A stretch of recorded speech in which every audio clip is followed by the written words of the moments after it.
Right into the action. This is Roland. Welcome back to the channel.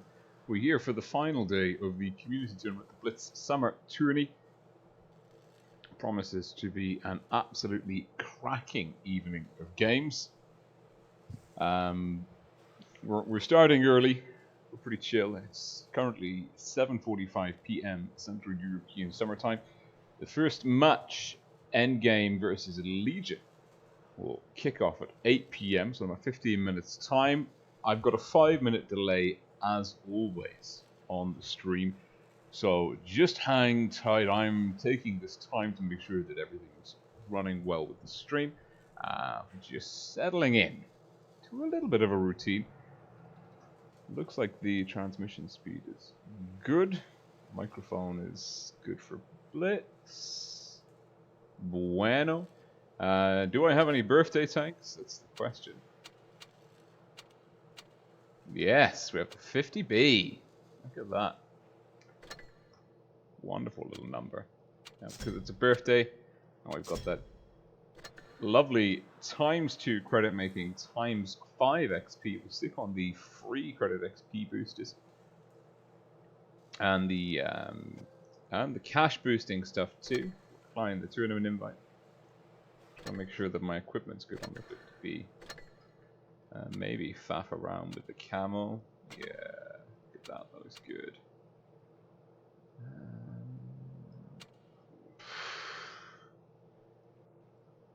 The other one's less so good. Oh, nice. Okay, yeah, sure. Why not? So, boosters are on. Going live in about 3 minutes. I mean, the delay will start transmitting. As always, let me know how we are. Volume balance, so on and so forth. We got souls. It's a good start.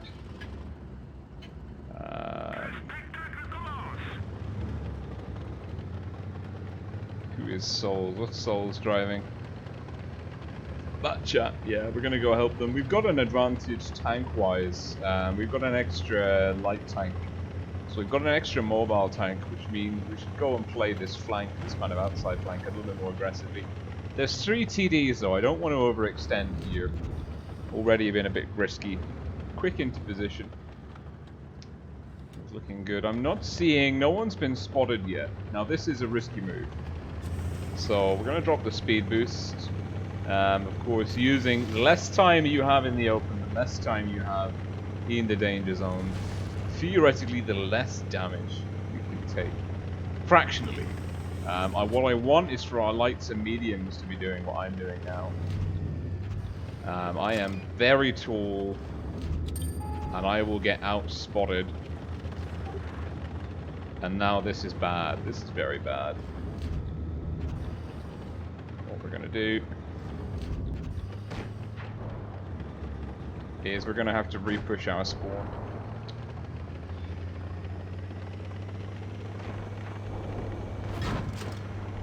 You see, less time in traffic. We are still spotted.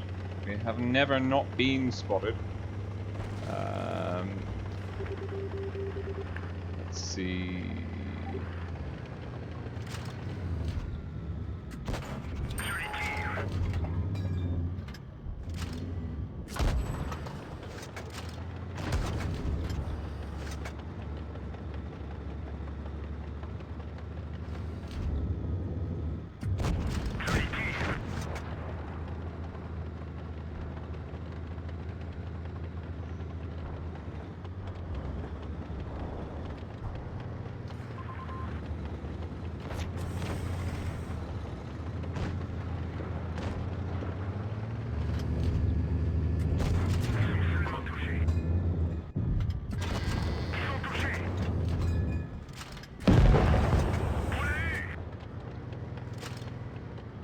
Good flank. Now there's all 5 enemies are on the field on the screen in front of us. We should be able to push up. Just wondering where that Jaeger is. No, he's on the corner. He's not. Just couldn't quite make him out there. Maybe we can get cross shots on the E100. We'll be through traffic. Yeah, easy.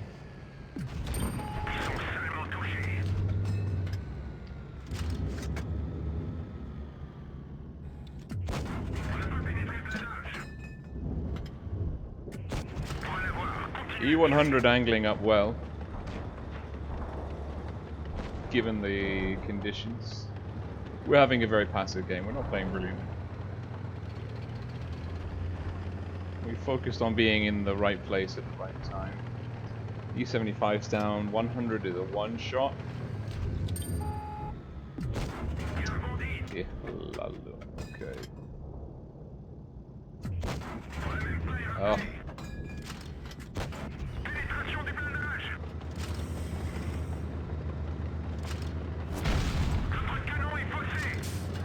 You see that we just made ourselves reverse, wiggle the turret, try and get the gun up.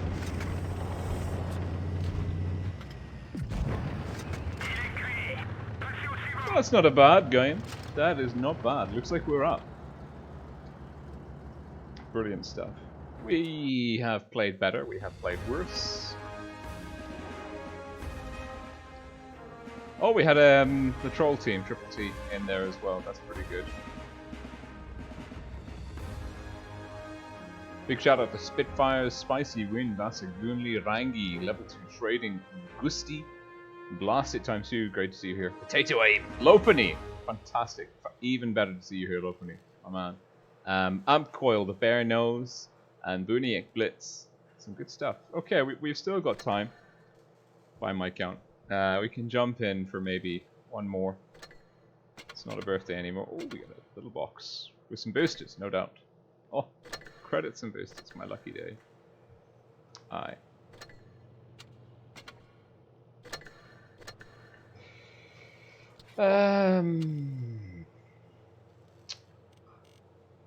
Let's see. Oh, the bat chat. The Souls is in the bat chat. We've been playing some Frenchy boys, so let's keep playing them.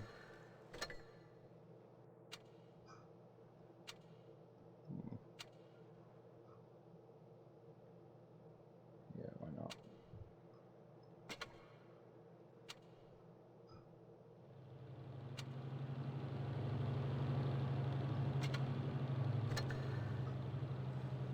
Let's go.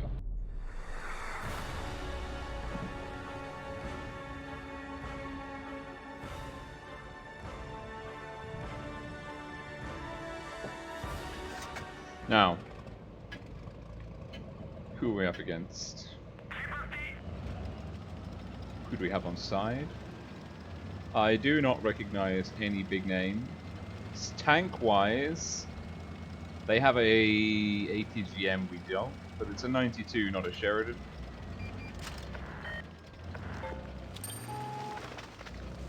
However, what I want to do, because our team has gone city, what I want to do is get eyes. Okay, the light's there, we can be aggressive. The enemy's gone pure city. Their leopard's going in, he's taken a hit. Now,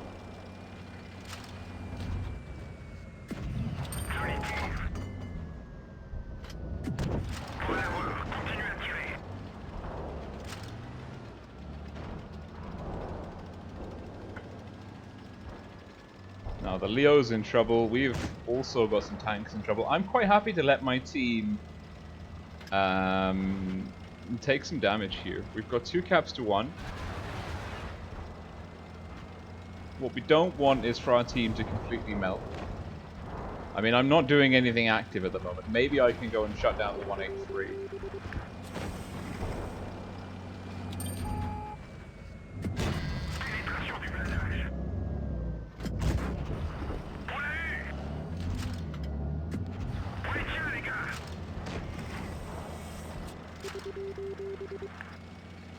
We're going to just keep moving. We're going to use speed as an armor here.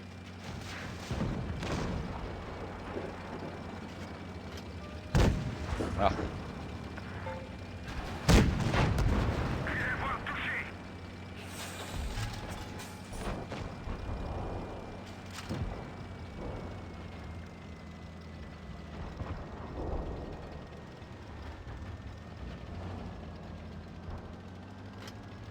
good.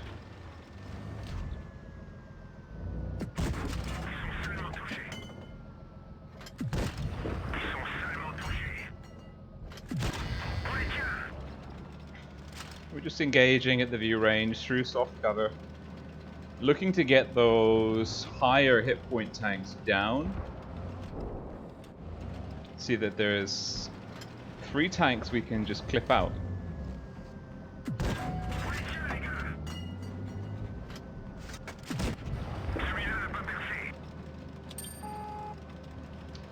We've been spotted. Now they might go for A, so we're going to reload.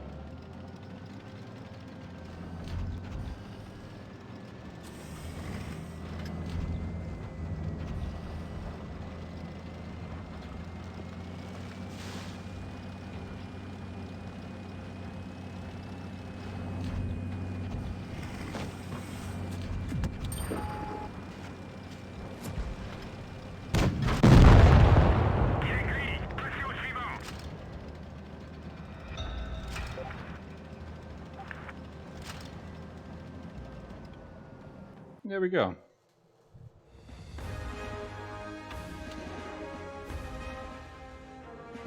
I mean, the standard B made the mistake of going in.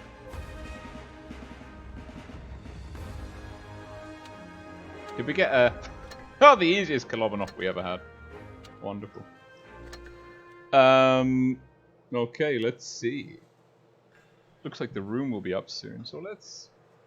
Well, let's just complete that mission. Get that out the way. Training room. It's BST final day. Oh, there's a password. Be still my beating heart.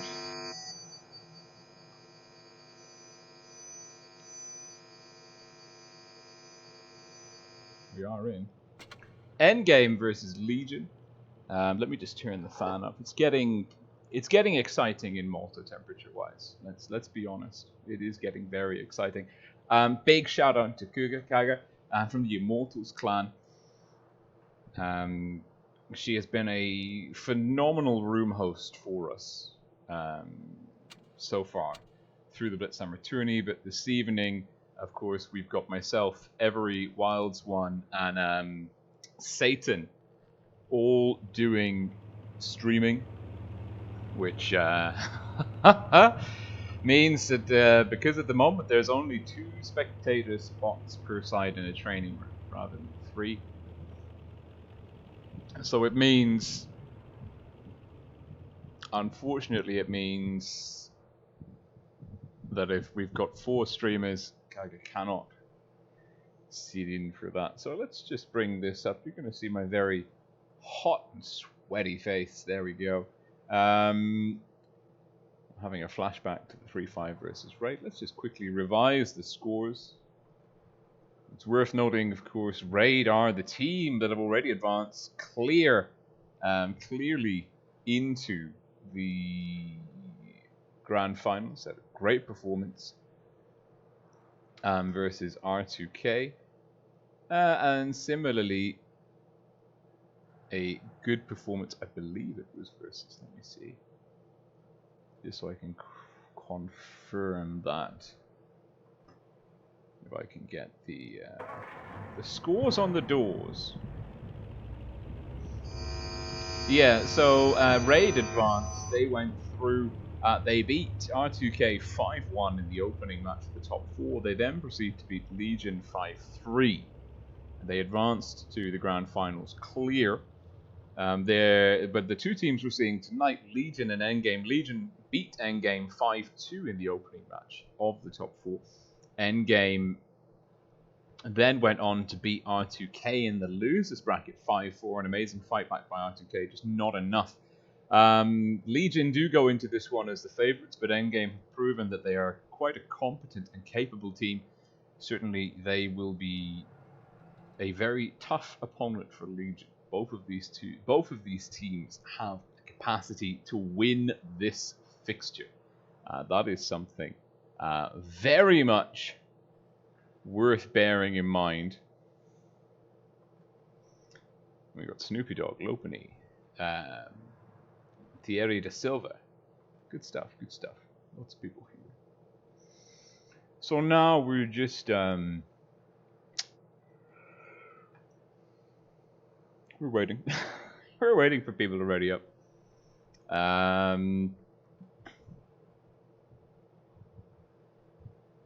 Oh, that's a pretty good graphic. Maybe I can. Oh no! Oh no! It's all gone horribly wrong. It's saved to the wrong place. Bueno. Well, let's see.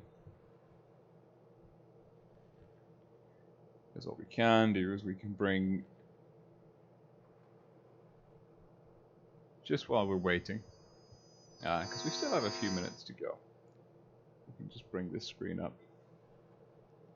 Oh god. Hit that on. So these were the group scores, of course. This is way back. We're just going to use this particular level to load in the fixtures results from the BST. The top four, just to clarify a bit of what I was saying earlier. So it's Legion versus Endgame. Quite a tough top four so far. R2K out in fourth. The loser of this match, of course, will be going out in third. The winner advancing to the grand finals to play Raid. This, the lower bracket finals, this match we're seeing here is a best of 9. The grand finals played later on this evening, probably going to be around 9:15 PM CEST. That's going to be a best of 11. That is going to be an absolute monster series, which, I mean, I'm looking forward to it.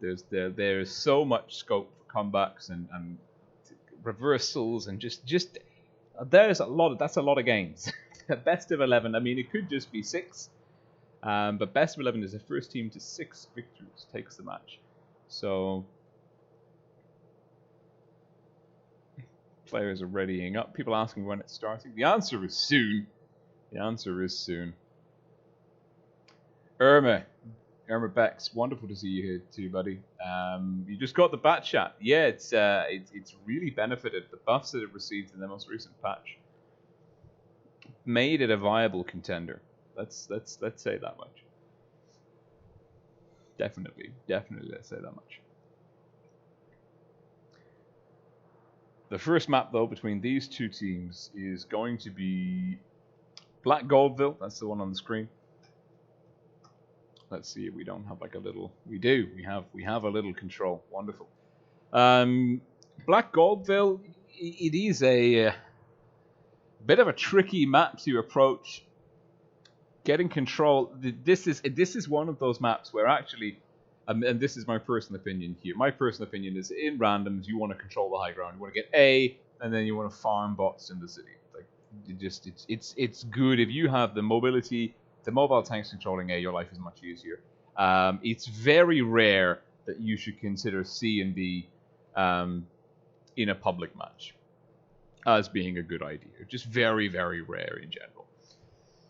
In tournaments, getting control of this corner, getting control of C is very good. B is defensible, and I think the difference on this map between tournament and public is this kind of corner here is actually a very defensible position. You've got lots of really good cover options. You can get crossfire. You're not too... It can work. By the same token, of course, what's true in public matches is still true in tournament matches, is that if you have control of the high ground, you have the speed going downhill in your favor, and you also have a lot of real estate, particularly on the south spawn, to rotate, get your forces in quite deep before getting detected. Often brawls occur on the B area, mid-game. Early game, C is where you expect the action to be. People trying to get into the corners here, 113s, IS-7s, trying to control this corner. If you can get the corner in your team's favor, if you're shooting down this lane, you really make your life much easier in the city. In that respect, I don't know. This is quite a symmetrical map. Not perfectly symmetrical. but there are no huge advantages or disadvantages or different ways to approach. I mean, you can even see it on the mini-map, like the spawn is relatively, the layout of the features is relatively homogeneous between the two sides. There's a slight difference. I mean, you got the buildings here, it's an arch here, it's hard terrain versus soft terrain. This area offers lots of opportunities for shenanigans in tournaments. You can get in behind opponents playing into the city, or even coming up behind people that are playing up on the A area. And even as in randoms tournaments, there are lots of places for sneaky TDs to be placed, but we are finally going in. Just a casual 5 minutes behind schedule, and for the first game this evening, endgame, blue team North Spawn versus Legion, red team South Spawn.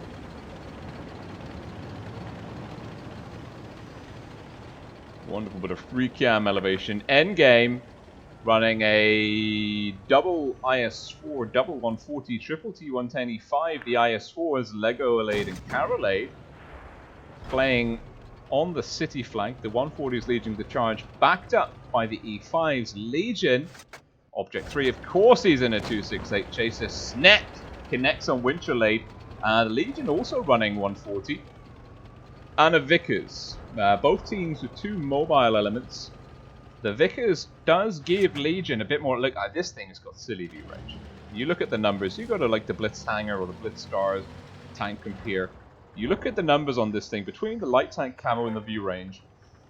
The Vickers does things. It opens up and it allows you to do things in tournaments that just aren't really possible.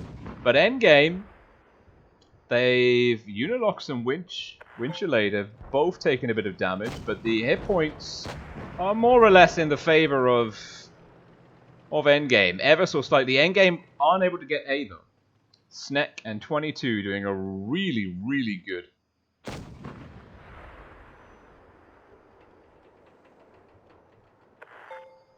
Oh. There's sometimes audio hissing. Okay.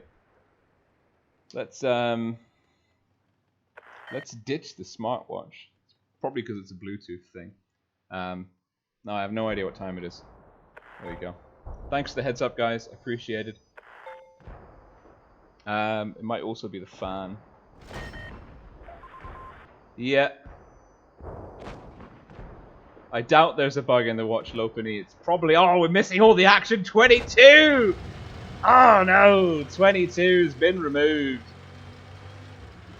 Endgame with a hyper-aggressive strat playing over A. They couldn't get the cap, but they went for the kill. Legion pulled back off A, gave Endgame the free reign to go in.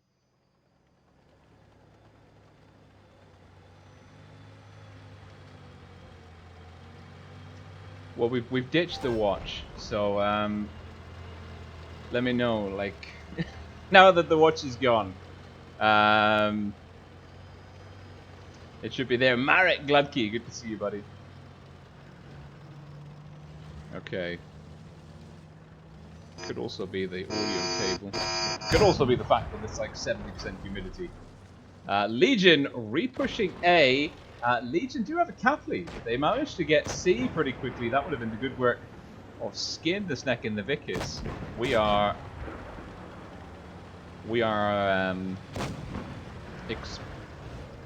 oh. Well. Oh, I've got stuck. I'm in. I can't get out. Aha. Teleporting. Yeah, so it's possible to... It is possible to get the free cam stuck here. So we'll do... Oh, Sneck's on fire. Apologies, we haven't had the best coverage. Eggy with the kill. Legion slowly clawing their way back, but they are significantly down in terms of guns. They are counter-capping A, though. Eggy doing a good job. Ronka with the reactive armor on the go. Unilox not finding traction. Skin the Sneck coming in to save. Catch the Sneck. Good kill there on Chocolade. I think Catch the Sneck is still not much longer for this world. Orca in the 140 with the kill. Orca low. Skin the Sneck. In trouble. Legion now pretty in a lot of trouble. Object 3 needed to land that shot and did. Carolade 2-on-4. Object 3's been tracked. Walker's down to skin the snack. Object 3 can get a big shot into Karolade. Maybe Romka will get one in first. Romka does. That's critical. Thank you, Blaster, for the support. That is much, much appreciated. And Romka blocking skin the snack in. Well, that's unfortunate. Skin the snack deleted. Nice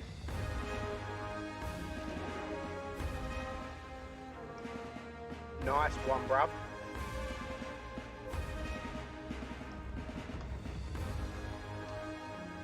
Great performance there by Endgame, taking the first match with a strong push. They were getting a little bit of trouble over the A cap to begin with.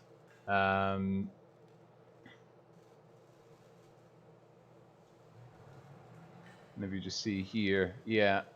No, don't see there. See here. Oopsie. Yeah. Endgame weren't able to cap A. I think maybe they got the info as soon as Legion were capping C. Endgame put pressure on A. They took 22 down in the E5 early, very, very early on. Here, and that kind of opened the floodgates up, and we had a very interesting kind of roll over here. We learned some things about the free camp over this part of the map, that it does indeed get stuck. But it is currently 1-0 to Endgame. That's a very good start for them. Not sure whose map, which team would say that they prefer this map, if anyone. Black Goldville is a bit of an obscure one. I've never really come across any players or teams that they say that they love this map for comp. VIP is saying that Vups is Sneck. I don't know who the fuck Catcher Skin the Sneck is. Bastards changing their name, making my life infinitely harder than it needs to be.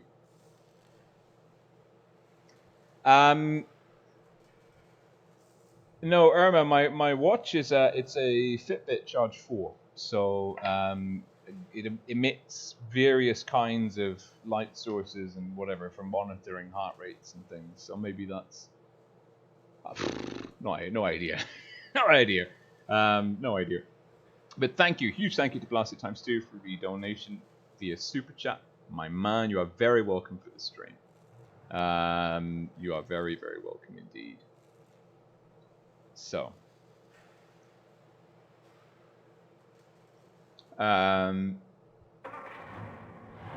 so what we will be doing now is swapping the spawns, going back in to catch the second match of this best of 9 series. Endgame, blue team south spawn, Legion red team north spawn. Speaking of donations, if you do wish to support the channel, of course I do encourage you and show your appreciation however you feel best appropriate. The main thing for me is that you enjoy it, but if you do feel like chipping in, throwing a bit of money somewhere, super chat's good, channel memberships also good. All revenue from the channel is going towards charity for the time being, and there's even a link to the Arnold Gesway Foundation in the video description, where you can donate to them directly. Nice little shot from Skin the Snack into Legolade there, and those are that's the 113s getting control over C. That's what we spoke about before the beginning of the last match. Karolade, Orca, Vickers on 113, one of the 113s in C. Shock and Nicolade in E5, 113 in for support. Legion have got the high ground now. Legolade spotted. Unilock's probably getting the spot in. No, Skin this Neck will be getting the spots in there. Does Unilox have shots? He's looking for Legolade. He is looking for a little shot. That's going to be a tough one. I'm not sure he'll land something there. Endgame with a healthy cap lead. Less than a 1 kill difference.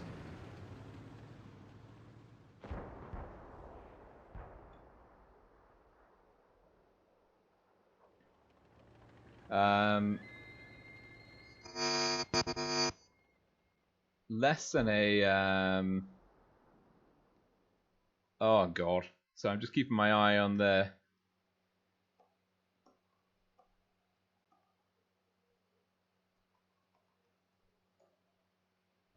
Just keeping my eye on the chat. I apologize for the audio shenanigans. We may end up changing microphone if it keeps being a pain.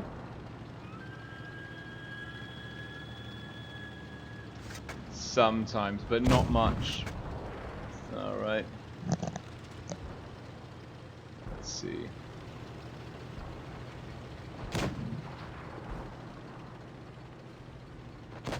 Okay, so we think it's the cable. Alright, alright.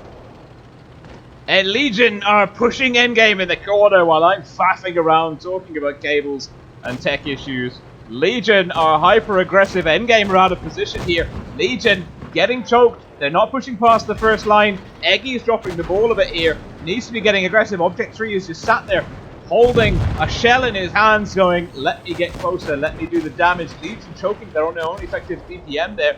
Legion are still holding on to a gun and hit point advantage. But we do have Orca in the Vickers Light getting the flank on. Skin the Snack is in trouble. Skin the Snack will be the next call. He's got to get out of there. Manages to take down Nikolade. I think Romka has him banged to right. Romka will be looking for the kill. Romka bounces on Skin the Snack. Unilocks could be shielding Romka now. Legion are just chewing through Endgame. Endgame completely dropping the ball in the corner. Really out of position. Winchelade in the STV1. Ineffective versus Catcher Snake in the IS4. Legion now a 5-on-2. Dominant performance. Orca. Where is Orca? Where's our man Orca? Oh, there he is, but not for much longer. Last man on the field, Winchelade, with a toxic player camo, has got the gun up. It's just like, kill me. Just get it over and done with. I don't want to be here anymore. Object 3. Oh, Object 3 was looking for a huge explosive ammo shot into the back of that SDV. Didn't get it.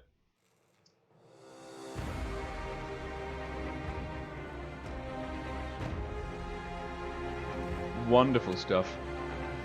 And Legion quickly responding with an aggressive push of their own, this time rolling in over C early.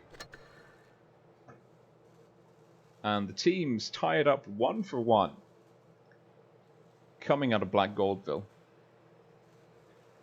Next map. It's a good question. What is the next map going to be? The next map is Rockfield. So let's bring up one I made earlier. Rockfield, we've been seeing some very peculiar strats. Raid had a lovely strat on Rockfield the last time we were here for the BST, where they left 113s basically in their spawn idle, ready to either kind of counter push through C or to counter push A. And they ended up catching R2K completely on the back foot and flushed out Dimebag Barrel and another player over A. It was a good strat. It was well thought through. There was some good positioning, some intelligent reads of rotations. When they saw that R2K were sending E-fires over the spawn, they pushed A with a numerical advantage and now played the two tanks that they found there as well. So Rockfield again, like Black Goldville, you've got a lot of room for rotation. You've got a lot of space to sneak up on the enemy and to try and hide your own movements. But of course, with the Vickers Light Tank, a huge view range, which I'm expecting to see both teams bringing on this map, at least one Vickers, it's very difficult to move your tanks stealthily, because that Vickers, in the right place, can see vast swaths of the map. And that makes sneaky rotations all the more challenging. We're 1-for-1. We've got over 100. We've got 101 people watching at this particular moment in time, which is lovely. Endgame in Legion, fighting to stay in it, fighting to go to the grand finals. Whew. And the deal for real is here. Good evening, my friend. Good to see you back on channel. So, we've established it was the cable, not the watch. Now I don't know what time it is. It is 8:20. Endgame, blue team north spawn, Legion, red team south spawn. Legion with the Vickers, Endgame with no Vickers. No, Endgame with the Vickers. Thank God for that. I thought that would have been a huge oversight. And now let's just see. Endgame, 113s, E5s, IS4s, 2 mobile tanks. That's a 140 and a Vickers. The Vickers mirror position that quick spot just between C and B with the soft cover bushes there. Legion with a Leopard 1, E5's IS4's 268. Legion with the 268 Tracer TD heavy hitter. Leopard 1 compared with a 140. Legion a fraction more mobile on the light tank shenanigans. The mobile tank shenanigans. But the IS4's E5s, how do they stack up against the E5's 113s? I mean, Endgame have the extra heavy. They've also got Orca, quick in the captain, the 140. That actually is quite a nice looking camo. Oh yes, Orca. Oh yes, I approve.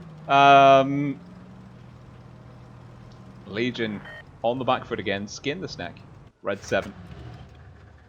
With his neon. Oh, what a lovely blind fire. That is a superb shot from Winchelade. I mean, that is pinpoint accuracy. Are they going to try it again? Are we going to get another blind shot in? No, we're not. Legion have it. They're still within a kill. One kill will swing the cap pressure back in Legion's favor. Snet getting tagged. The Leopard 1 more mobile, but soft. Very, very soft. Carolade in the Vickers. Getting a nice chunk of damage out there.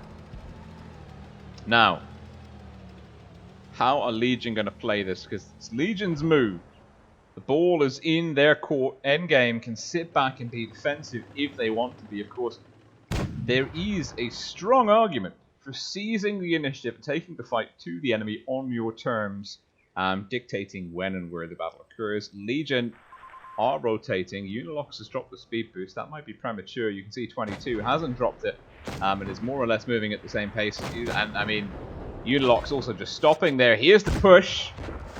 Legion have got 2 going into 2 on the top. Object 3 in the backfield. Catch-Snet coming round. 22 getting farmed. Romka and Nico doing a great job of holding. Chocolate is spotted. Connects on 22. 22's dropped the reactive armor. And it's keeping him in the game. Engine damaged. Tracked. 420 blazing. Romka with the kill shot. Yes! And Orca's picked up Snek. Endgame with a wonderful...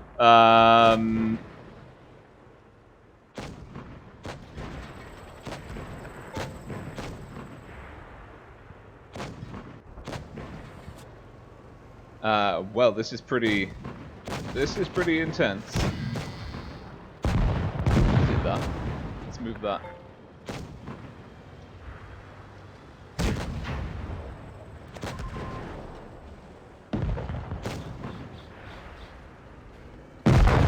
This is Endgame's game. A really dominant performance. Legion just completely choking the push. And catch the Snet deleted. So I'm trying to understand where the audio is coming from. Tagatapal, no, Tathagatapal, sorry. Yeah, I know the mic is good. It's a V-Boda Boom Pro mic. 30 of the finest euros spent. However, we're having a bit of audio issues. Wow, Endgame just receiving that. I don't know what Legion were thinking there. That was a really poorly executed push. They just they decided to push both flanks at the same time, whilst keeping the 268 in the backfield kind of out of harm's way, sure, but also not in a tremendously effective position. We'll be going back into Rockfield, swapping the spawns. Legion... Well, let's put it this way. Endgame are currently holding on pretty strongly. If we recall the last time these teams met, let's just see if I can bring up that. Nope, that has not worked at all. Wonderful. Yeah, no, the last time these two teams met, it was 5-2 in Legion's favor. So Endgame, I mean, they're doing pretty well at the moment. I can't quite recall how the point distribution was in their last encounter. Ooh, I'm not ready. Now I am. Bueno. Don't want to miss that. Alright. Going in. Endgame. Blue team south spawn. Legion red team north spawn.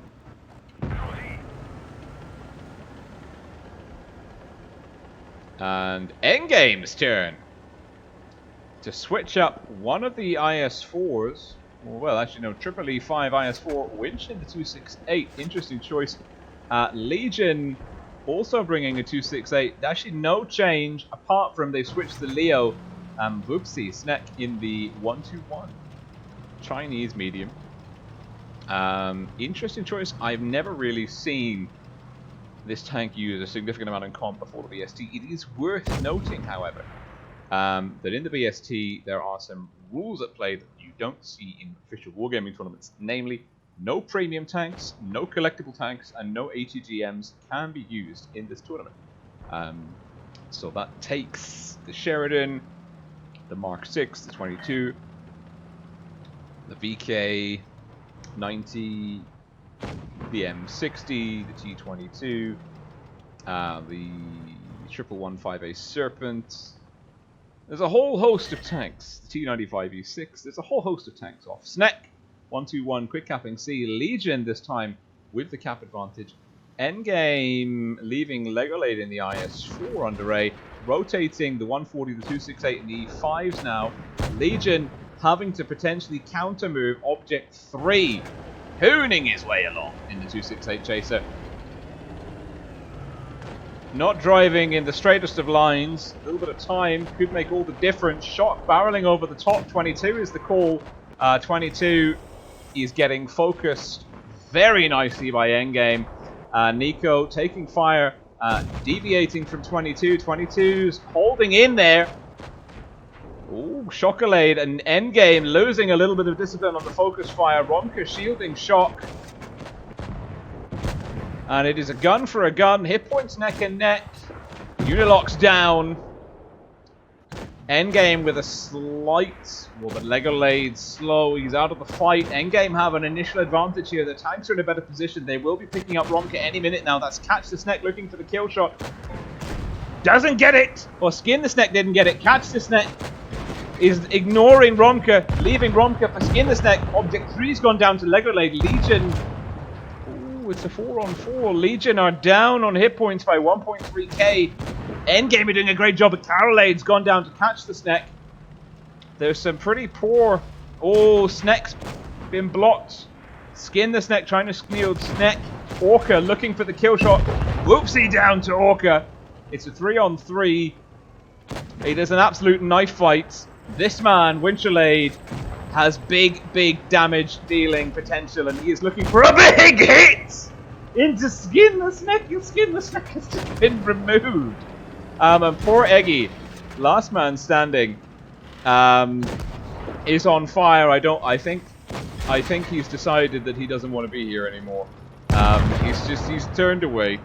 He said, you know what, you carry on, you do you. I'm gonna go and look at this nice landscape off to the side. We're good. Ah, Sam Jeffries, my man. Wonderful to see you too. Wonderful to see you here. You didn't say it was good to see me, but you said good evening to all. Good evening to you, Sam. Good evening indeed. Thanks for tuning in. And Legion. Winchelade. That is how you play a 268. Object 3. One of the better 268 players on the EU server. Just not getting in the right positions to deal enough damage for Legion in that one. Endgame demonstrating how a counter push should be done. And Endgame are absolutely singing so far. They lead Legion 3-1. They're 2 victories away from glory. They've really carved themselves out a very nice lead here. A 2-point lead in this match is good. It's good news. Endgame, the underdogs, at least on paper. Thank you very much for Baron and Lopeny. Appreciate it. And AMP.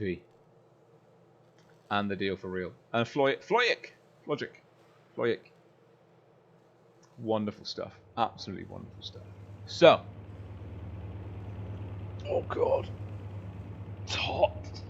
Fucking hot. It's so warm here. I'm dying. I'm absolutely dying. Castilla is the next map. Endgame leading Legion 3-1. Counter prediction. Counter expectation. The underdog is fighting back hard. Legion off balance potentially here.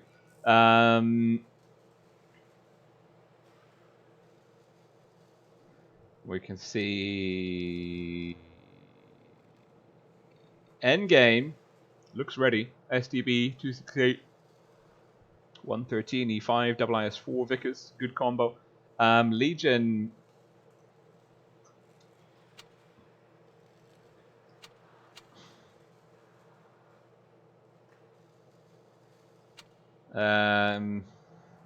Legion putting the honor in now. That's some pretty good stuff. The honor in to take the pressure off the team, hopefully. Triple E5, Vickers 268, IS4, double 268 from Legion. That is a bold call, a very bold call. I'm not sure a double 268 is advisable at the moment. Of course, that really remains to be seen. Now, Legion, what are they going to do? It's hard to say. They're going to have to be playing quite. They're playing from the north spawn, so actually we can have a pretty good stab at their tactical plan. A double 268 chaser though, it's potent but predictable. Endgame playing from the south spawn. Blue team south spawn Legion, red team north spawn Legion with the double 268 chaser. Powerful but predictable. Lego Lade says it's me. That's fair. The honor in the IS4. Great to see him stepping in for some comp games for Legion. How do you pronounce that? I know what it means. I know the meme it's from. Is it Kek what? Keke? Kek? I don't know. I don't know and I don't care. Object 3 and SNET going into pretty predictable spots. Are they going to be causing each other any traction issues here? There's no one there. And Endgame have read it perfectly. Endgame are not going into the danger zone. Endgame, they've got their own Object 3. It's Winch. Much more chilled. We're going to be seeing potentially 22 and Nicolade encountering each other. Nico's got the bush, so 22 will get spotted first. And he knows where he's getting spotted from. Will take a nice 86. I mean, it's not a lot of damage, but it's better than nothing. Good use of HG there by Nico. Good call. Nice pro move. Legion with good positioning of Unilocks and skin. The Sneck is Legolade doing silly things here because he's looking for Unilocks. I think Sneck will bounce and is spotted. Is he going to get punished for that? No, he's got the bush there. Object 3. Does Object 3 have shots? Is Object 3 looking for Romka? Who's he looking for? He's looking for targets.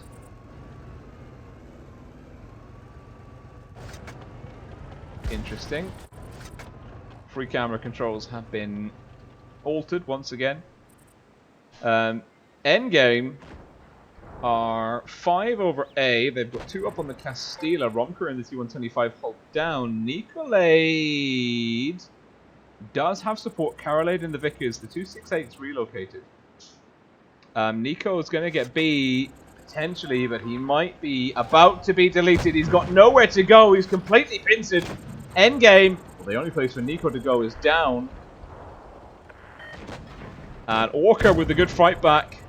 Object 3!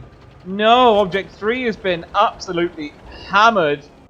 22 countercapping B. Nico did a great job. Hit points in the favor of Legion. Object 3, though, down to a 1 shot for 268, 2 shot for heavy. Nico crawling under the bridge, looking to get back up into the fight. That kind of river area there is very much not a place to be. Skin the Sneck farming Nico. Skin the Sneck might get one more shot in. He does. 373 is a nice roll. Keck taking some fire, giving some fire back onto Winch. Walker in a nice hull down position. Carolade could have been doing a lot of damage. Completely unspotted. Doesn't connect on 22. B is still in the possession of Endgame. Endgame, the cap points are just ticking over in their favor. They've also done a good job of closing the cap lead back. The Unilocks was full health until recently. Orca in the SDB-1 probably won't be wanting to trade with the T-110E5 with reactive armor here. That is not a good mathematical equation for endgame. But Orca does need to keep the eyes on there, keep control. Nico's kind of at the fact that there's a lot of work is on the shoulders of Carolade. At the same time, Object 3 will be advancing, looking to put some pressure. Carolade is doing a really good job from that flank. Legion will have to deal with him. He's being spotted. Does he hold there? Is he in defilade? Yes, he is. Gets another shot into the honor. You see, he's pulling tanks to deal with him, and he's farming and trading very effectively. He's really... The rest of Endgame are in a very bad way. Even Winchelade is almost out of the picture. The Honor's there. Carolade doesn't connect on the Honor. The Honor should have this. The Honor is looking for a free shot. Will get it. 489 is a lovely, lovely roll. Hit points in the favor of Legion significantly now at this point in the game. 1.5 when we're looking at a 5 to 6k HP game. Orca's down in the STB. Romka and Shock, though, will equalize the equation, taking down Kekwe. And Skin the Snack as well. Lego's in trouble, though, because here comes a big roll. A very big roll indeed, but Unilox goes down to Romka. It swings and roundabouts. It's 5-4, 4-4. Chocolate down to Object 3. Object 3 losing a lot of hit points early on, keeping himself in the game and effective. The Honor now in a bit of a tricky position. Very tricky position because he's having to over-angle. Well, I mean, he can't deal really with the tanks in front of him and with Carolade. Carolade looking for the kill. Will pick it up. Carolade potentially. I mean, it's a team game. But if you had a man of the match for endgame this time, it would be Carolade, or at least the Vickers. That, I mean, will check his damage towards the end. But I wouldn't be surprised if he was pushing past 5k. He has been really instrumental. You can see a lot of burning tank wrecks on the ground from both teams there. Under the Castilla area itself. Endgame with the gun advantage. Like, when I say things, don't... You know what I mean? Okay, so no one's got a gun advantage. Endgame have a cap advantage. Can't change that instantly. Haha. Winchelade picks up 22. Romka down to Object 3. The 268 singing and snack. It's Endgame are getting outplayed by double 268s. This is glorious. I think Sneck has this. Object 3 with one in the chamber. The cap lead is Endgame's, but Sneck can take a hit, and Sneck can lay out heat. Yeah, no worries, no problems with the 268. Full of holes, full of holes. Oh, Kekwa is juicy. Fantastic stuff. Good to see Juicy playing with the Legion team. Good damage. No, Carolade and the Vickers not high damage. Actually, Orca doing a lot of the work for endgame. Legion, I didn't think Legion were in a position to turn that one round. I am color me surprised. Legion bring the score up 3-2. Still in the favor of endgame, of course. And we will be going back into Castilla.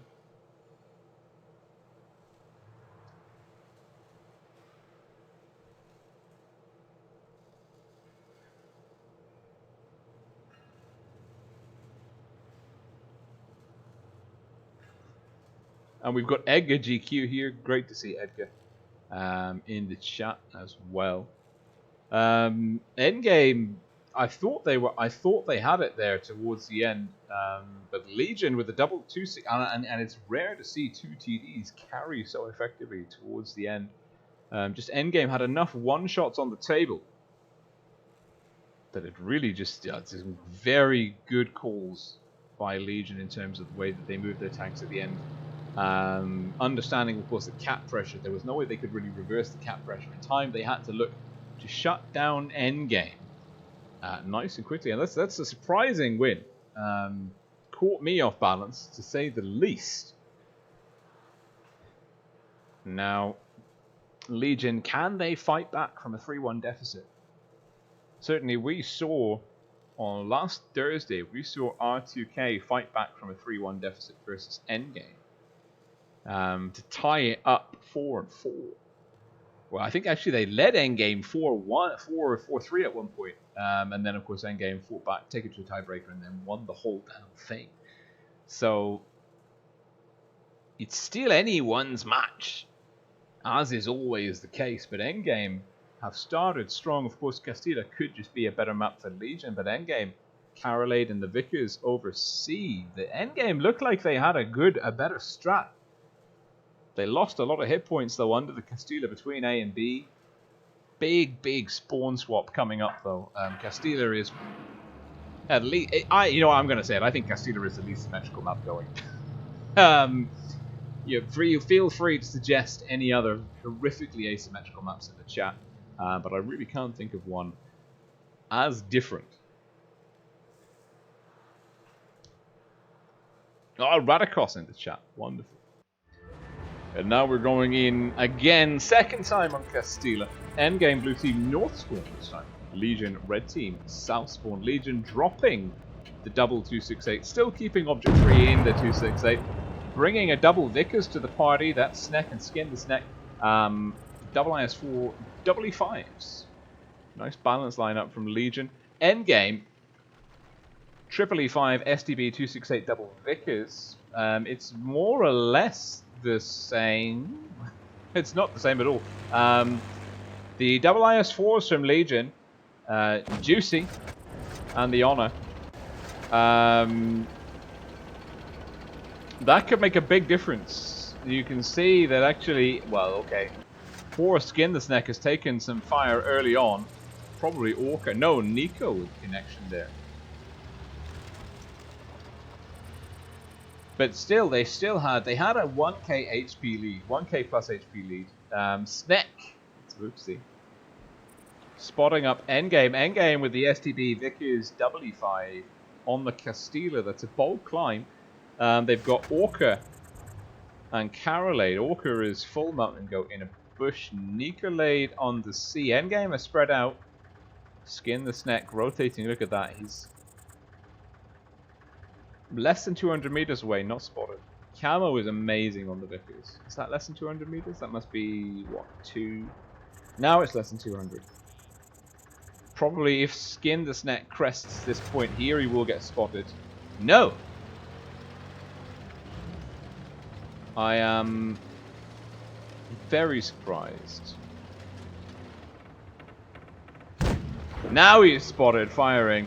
Winchelade has taken some damage in the STB. The STB one's good. I'm not sure I like it on this Castilla area.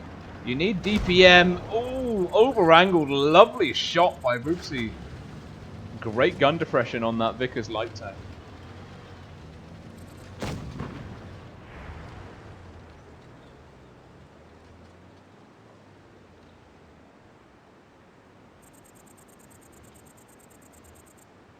Ah, we've got Zerd here as well. Fantastic. Got all my favorite people in the chat. I'm just tickled pink. No caps on the go. We're 2 minutes and 20 seconds in. Winch has bled quite a bit in the STB. Skin the Sneck has taken a hit from an E5. No caps. Solid hit point lead for Legion at this moment in time. 1.5k. He's effectively a medium, an extra medium on the field at this point. The question is, who is going to take the move? Another great shot from Boopsy into Romka this time round. Boopsy is just singing. The Vickers in this position here, bullying his opposite numbers on the other side of the Castilla area. Everyone's enjoying the Sneck names. Snecky Brecky. Sneck the Sneck. Snacks to the Rexter. That would be my one. Tell him I'm old man. Right. Endgame. Look, I like this. Carolade and Orca. Nope. Carolade and Orca. Very mobile, loose, good view range and DPM control out of the sea. Orca full on mountain goating his way. Around here. Oh, Nico. Endgame are getting really outplayed on this Castilla. They are making a push though, looking to shuffle 22 off. 22 drops speed boost. Good use of the consumable. Oopsie, no, Unilocks. Looking for a shot. Bounces. Romka picking up 2 nice bounces. Poor aiming. More than good angling. Romka, is he in a good position? Does he have a trade? Again, oh, that's some good angling. Juicy's in trouble. He's had to pull back. Legion have lost that hit point advantage. Endgame trading very effectively. Endgame bringing in the cavalry. We're going to be seeing 22 4-tank push round here. They've pulled off the hill. They're going to catch them. Romka has to drop. Romka's got the reactive armor on. He's getting pushed by Sneck and Unilocks. Can he choke up these two here and trade well? I think he should have pushed. Juicy pulling back as fast as his IS-4 will go, but it's not enough. Shock with the kill. 22 doing a really good job of hanging in there. Winch has gone down to Object 3. Object 3 with a wonderful kill shot. 22 not long for this world. Orca not connecting. Shock looking for a hit. Romka's down to Object 3. Object 3 is just laying down the slap from that corner. And no one's tackling him really. He's going to wait for the camel to reset and then he's just going to poke back out and do it again. Legion have got control of the Castilla. However, Endgame have done a good job of capping A. Endgame have got 5. Legolade brawling with Skin the Sneck here. Orca taking some fire. Object 3 will be coming in to assist Skin the Sneck. This, however Orca plays this, will be key. It is a 5-on-5. Orca's got a high explosive roll. Orca misses. No, Object 3, sorry, misses. Oh, I'm tired. It's a Sunday. Legolade. Big roll. And now Legolade's going to take a hit from Orca. From Object 3. Good lord, if I could get one of the names right just once. It's a good gun advantage for Endgame. But they are potentially going to be losing Legolade. Object 3 is close to reloading. Unilocks down, Carolade down. The hill is falling.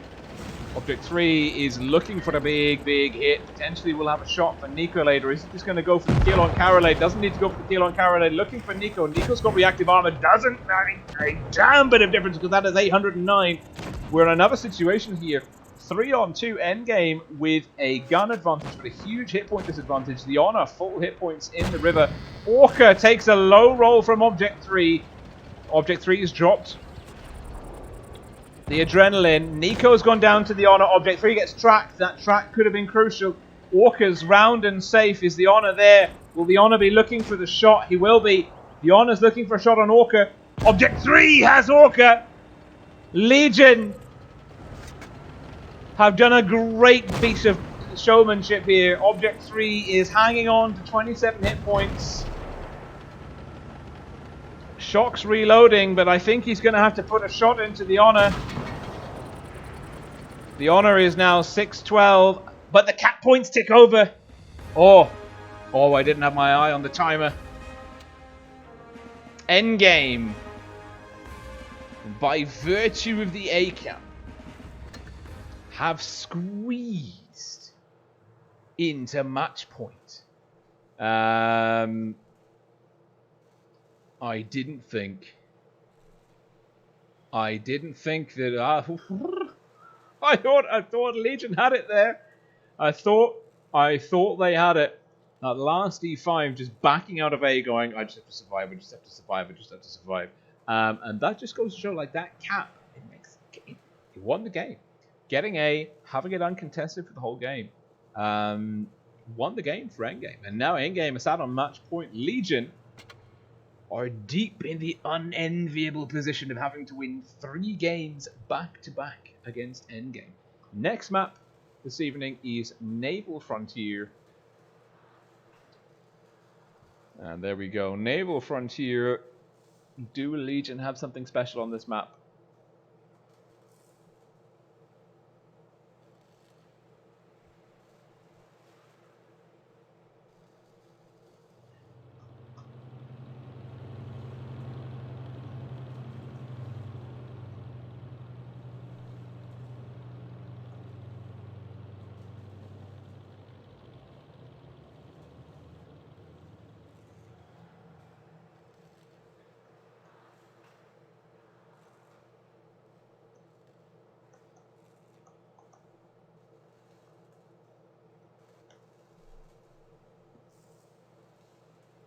Okay, endgame versus Legion. Legion now. Legion struggling endgame with, I mean, if we're going to win the first encounter or the second one, you choose to win the second one. Naval Frontier, Legion, I've got to hope that they've got a good strat here. Now, endgame.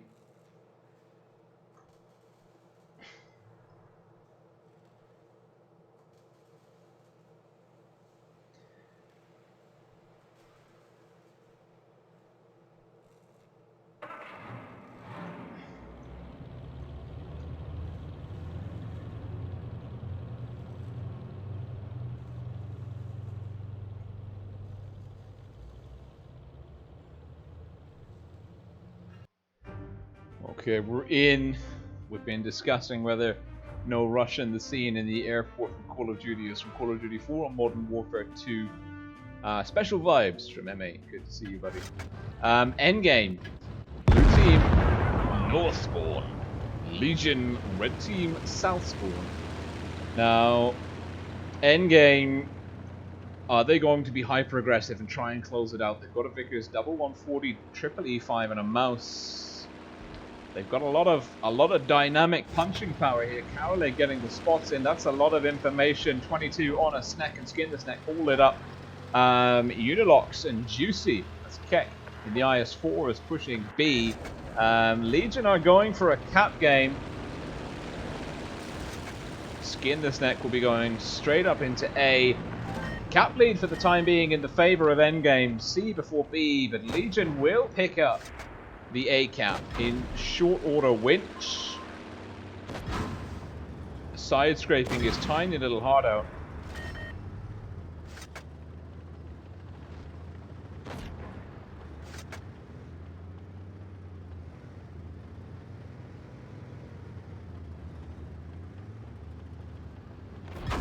Ooh, Winterlade actually with the armor booster rather than the hit point pool booster. Skin the snack has taken a lot of damage. The 113 really just not in a great position to hold on to his hit points here. Carolade with an aggressive move. Legion losing B to Winterlade. This is an interesting play. The mouse digging in deep, and actually this could be what endgame need. Endgame are in a great position here. Nicolade calling for help. He will get some crossfire assist, but Object 3, Sneck, and Skin the Sneck. Oh, Sneck has stopped! Sneck has said, I don't want to go across there, and Object 3 right behind him, caught up in traffic. Object 3 and Voopsy now ducking out. Object 3 taking a lot of damage for nothing. Nico looking to get another shot in. Misses. Voopsy, that's Sneck. That's the man we're tagging now. But Juicy finds a lot of hostiles. He finds a lot of hostiles. Doesn't connect. And Legion are looking pretty ropey. I think they're panicking. They've gone from one flank. They pissed away hit points versus Nicolade. Nico and Orca now will be pushing Object 3. This 268. I don't think he's going to reload in time. Nico might be able to get around the corner. No, Nico's got him. Nico picks up Object 3. It's a gun advantage. Hit points and caps in the favor of Endgame. Endgame just have to execute the final part of the strategy, not trade poorly. That's all they need to do is get the focus fire in. The Honor's coming round to assist. Unilox is in trouble. Juicy getting focused by Lego. Juicy doesn't quite have the traverse on Lego. Lego's looking for the kill shot. Has it! And 22's gone down. It's now a 6-on-4. Sneck trying to countercap B. Skin the Sneck down to Carolade. And Endgame! Endgame will take it. And they take it 5-3 with a great performance. Poor, I don't know, Legion. It wasn't a fault of Object 3, but Legion just had they pushed a flank, realized it was a bad idea, unpushed it for nothing really, and then they tried to do the same on the other flank. Panic set in. That's the only thing I can deduce from that, because they really, losing B to the mouse, they needed to have something there to stop the mouse, but of course the mouse has got a tremendous arm profile, huge hit point pool. And when it gets into B and it's dug in, I mean, you can farm it on the way in, but once it's in, it's there. The only way you can kill it is by putting yourself in too, and that is obviously not something you really want to do if you have any other alternatives. And Legion, on the back foot, didn't find an answer there to endgame strategy.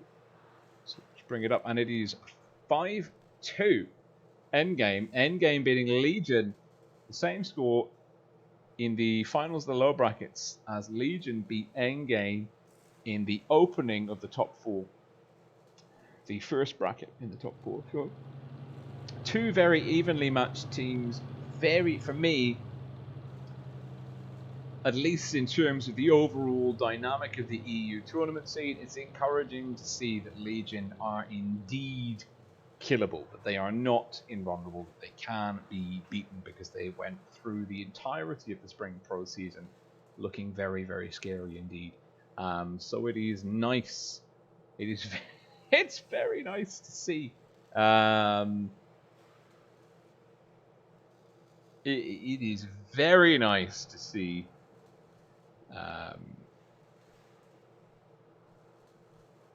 Another EU team prove that they've got what it takes. Well, I'm just going to drop out and play a random game now.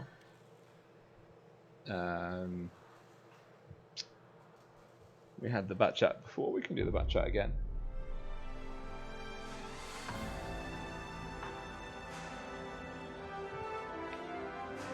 Supremacy in Ube.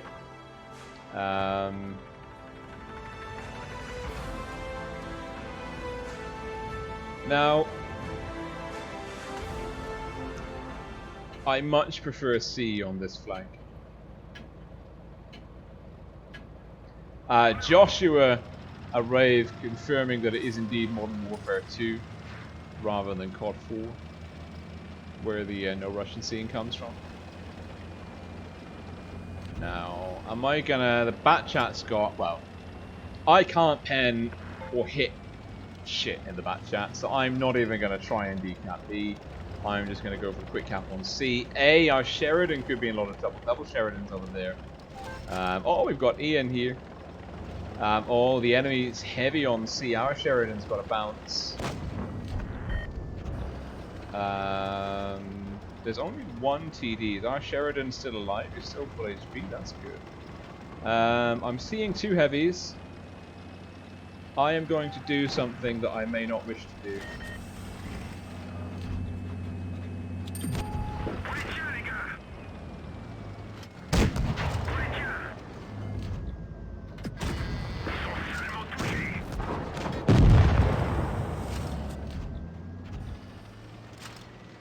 Now what we need to do is stop that from happening to our 183. So we've got 2 183s here. I've got view range, so I am going to use that view range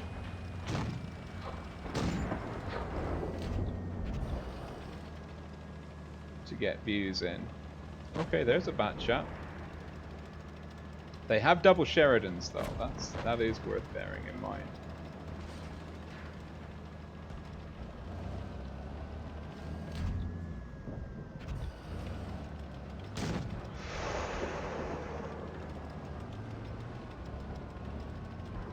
Fighting. Now.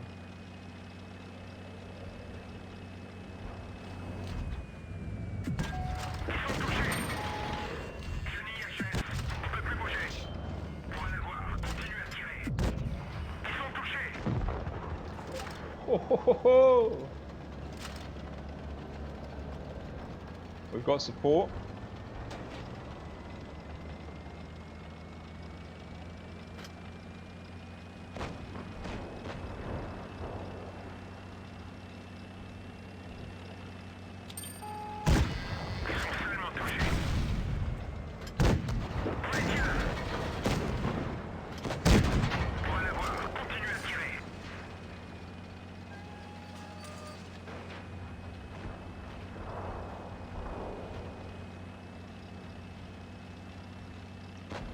The accuracy of a frickin' moose. Right. Nope. Don't want that.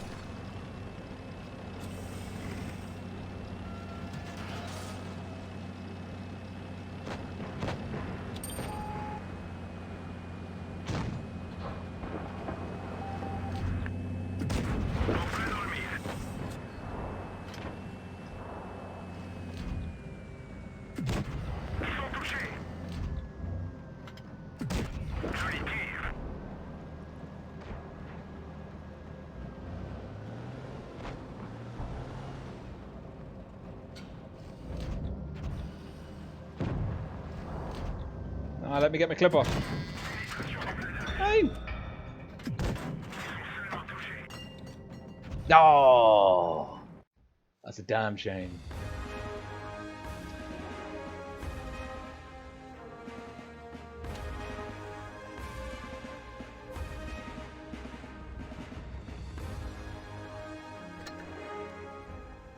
Let's just drop you in on the room quickly.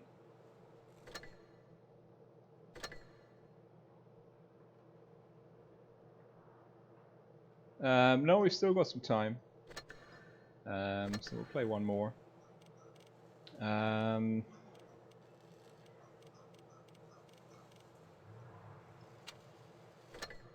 we go.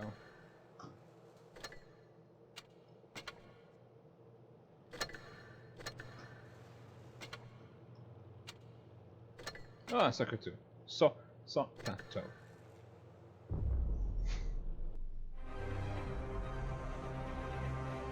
Yeah, the next game will be very soon.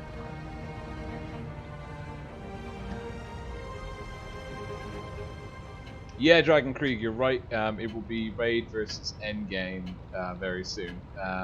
We planned for 9 PM CST, but we're actually going to do it at 9:15 PM CEST, and that should give the teams a little bit of time to reset.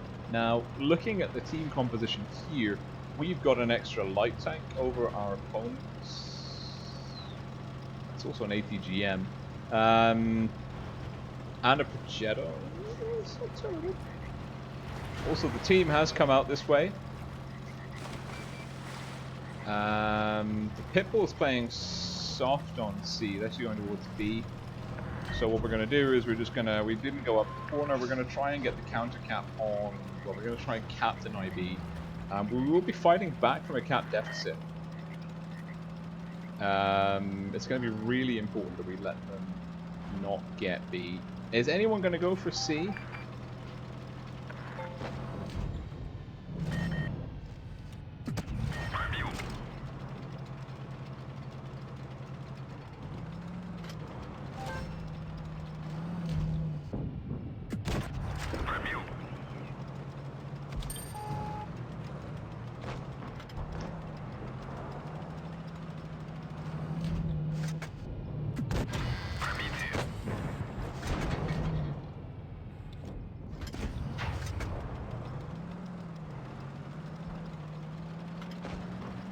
Now there's a 268 somewhere. 268's a nasty. What we're going to do is we've got a gun. We know that we put some damage into the medium. Someone's counter-capping B. We're not going to go. We're going to go for the 268. We're going to help our Progetto boy.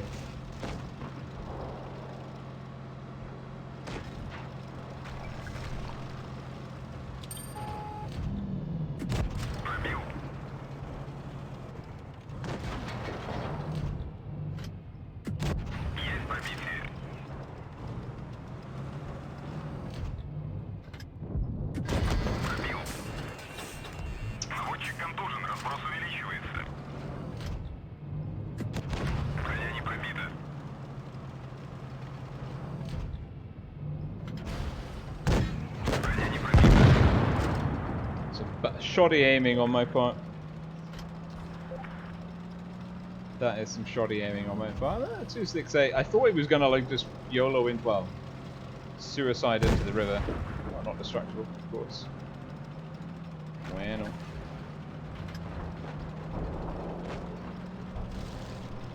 No, the enemy team didn't play great. I mean, I also did not play great, so.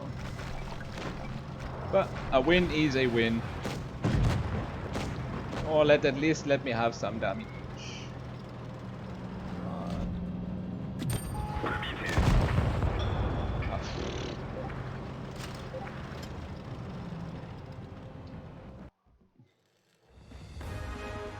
How are we doing for time? Oh, Tercios. That would explain why life was much easier for me. No, I'm good.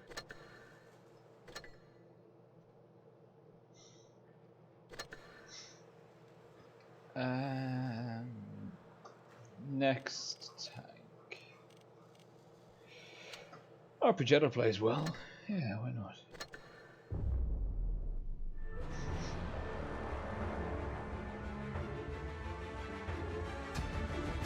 Okay.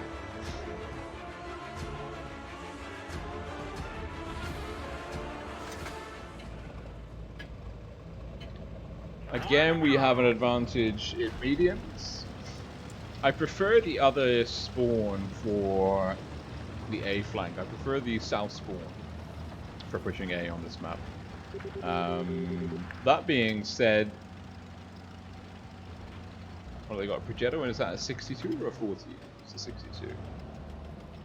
It's got enough real estate to do that. We hit them hard. They're going out. Oh, you might be able to farm him when he does what he's about to do, which he shouldn't do. Penetration. That's dumb.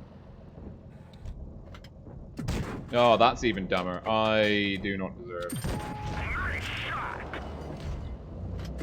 Bounced off. Now we're letting ourselves reload. Not giving... Oh, they're heavies. They're pushing through. Okay. Okay. Okay. Okay. We got him. Let our camo reset before we... Oh! Ho ho! I'll trade a 57 for a whole reef here, 9. Our main gun is damaged. It's working, but not very well.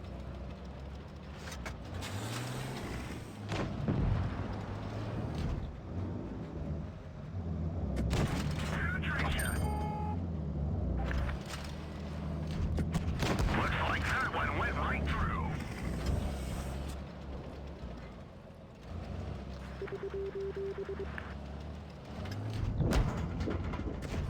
Enemy is hit. What? Bounced off. Can't push him.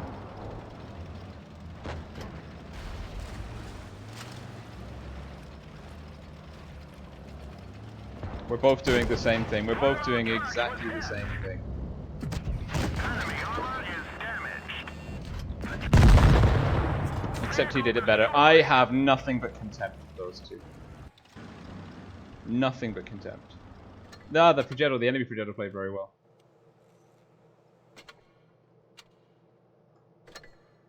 No, go away. Get away.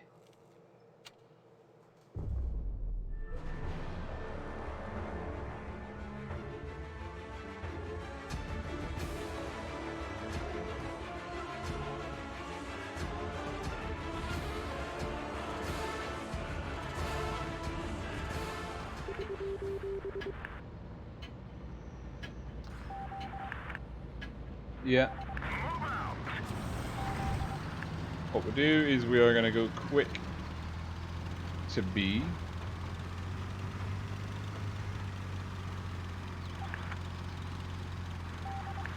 I agree, Action X. Who have we got? No big clans other than us. No pressure. Well, we've got one heavy, two heavies, and a medium going town. We haven't spotted anyone up yet.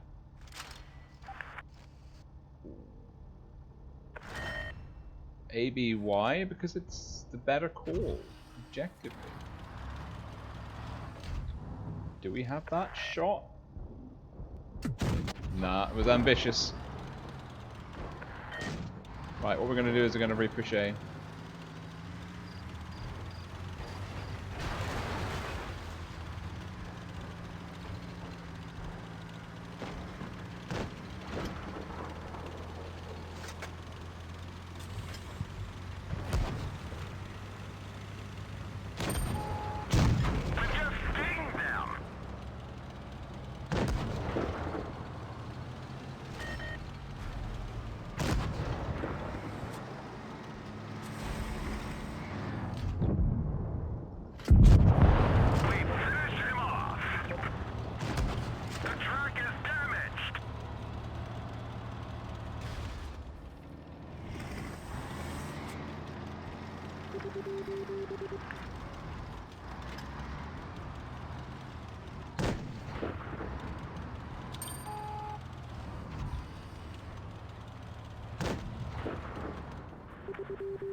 I am very happy to work with this Action X.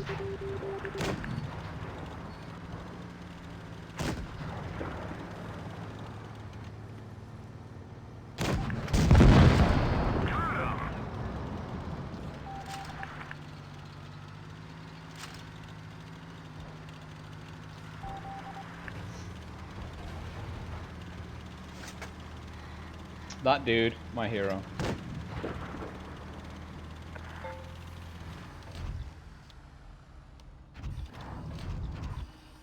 Oh, it's 2 on 5. Where's the panic? What's the panic for?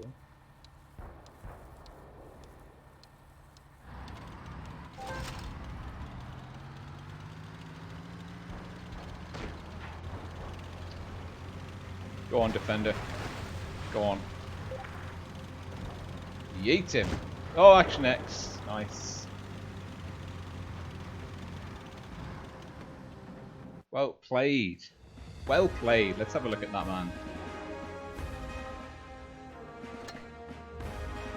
Very well played indeed. Effective.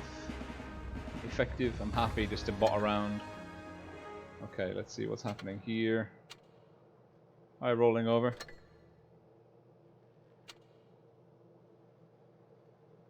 Oh. Alright.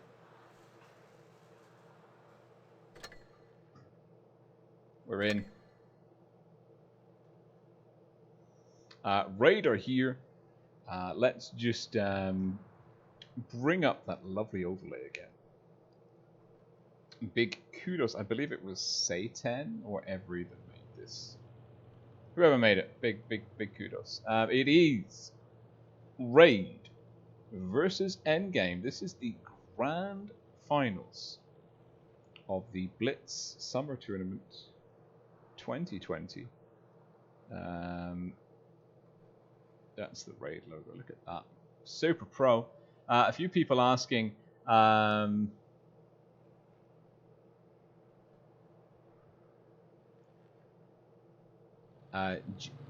Gianni, the Greek is asking if it's a training tournament.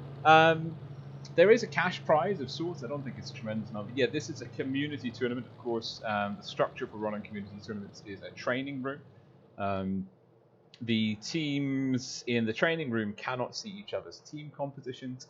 There is a large element of trust between all of the participants within such a tournament.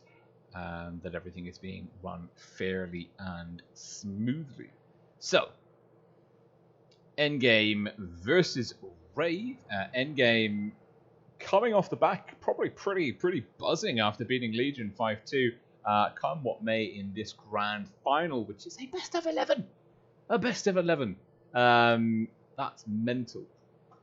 A best of 11. Come what may in that, Endgame will be very happy with their performance tonight. Beating Legion is good. It's good. It feels good to beat Legion. Legion, of course, are officially the best team on the server at the moment.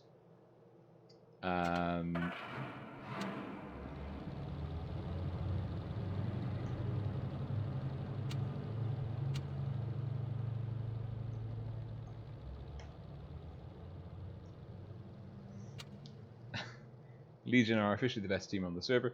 If we're going by result of the most recent major series, which was in this case the Spring Professionals Tournament 2020. Now,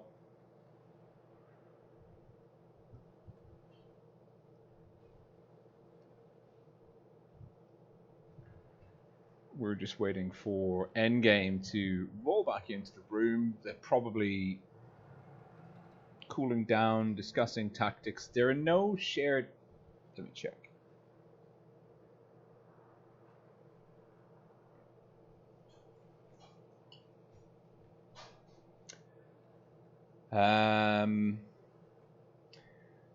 Black Goldville, Rockfield, Castilla, New Bay, Naval Frontier. There's no shared maps between the best of 9 and the best of 11 that I can see, unless I'm having a complete mental blip on it.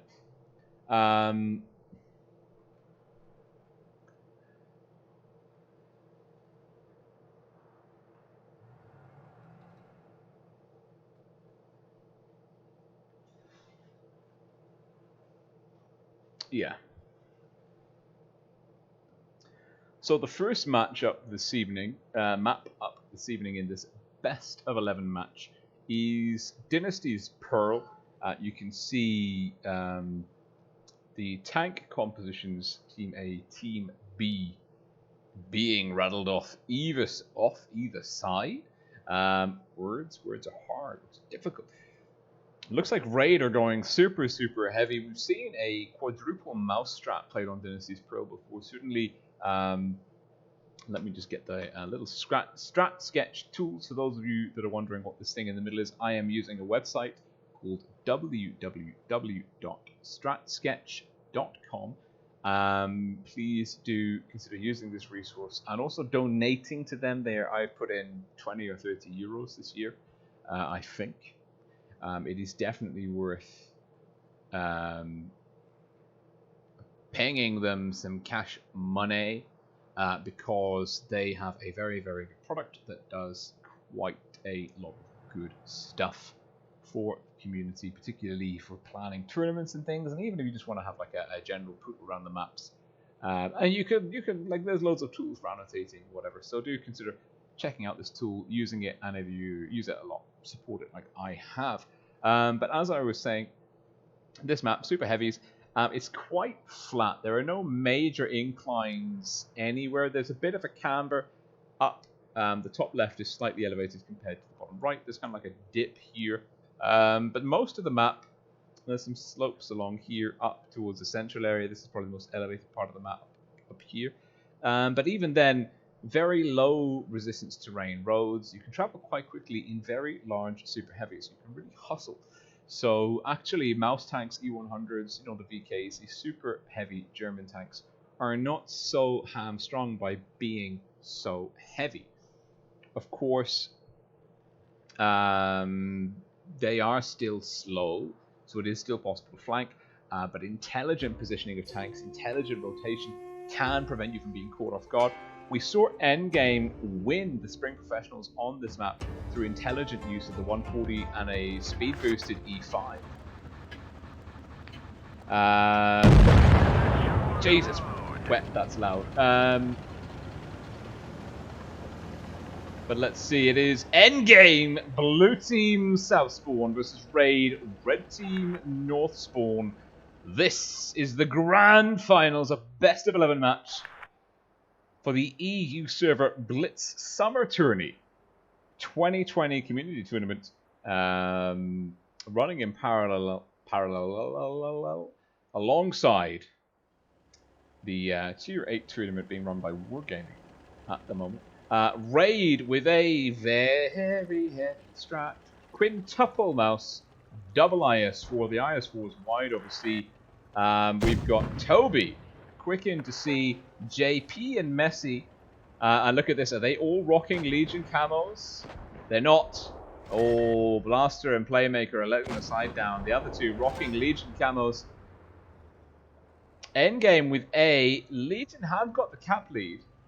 And Legion are in a much better position to quick cap B. Endgame with Carolade in the E3. They've got a double mouse, IS-4, E5. No light tanks. The E5's good at speed boosts. The 113, that's Legolade. I mean, that tank can hustle. That tank can really move when it has to. Shock, Romka, Legolade are going wide, unspotted for the time being. Nicolade is there, ready to kind of push in, and it's intelligent. They're not going to be going in through one line. Nico's being spotted. Is there going to be a move or a rotation here? Raid are positioned in such a way that over the C area,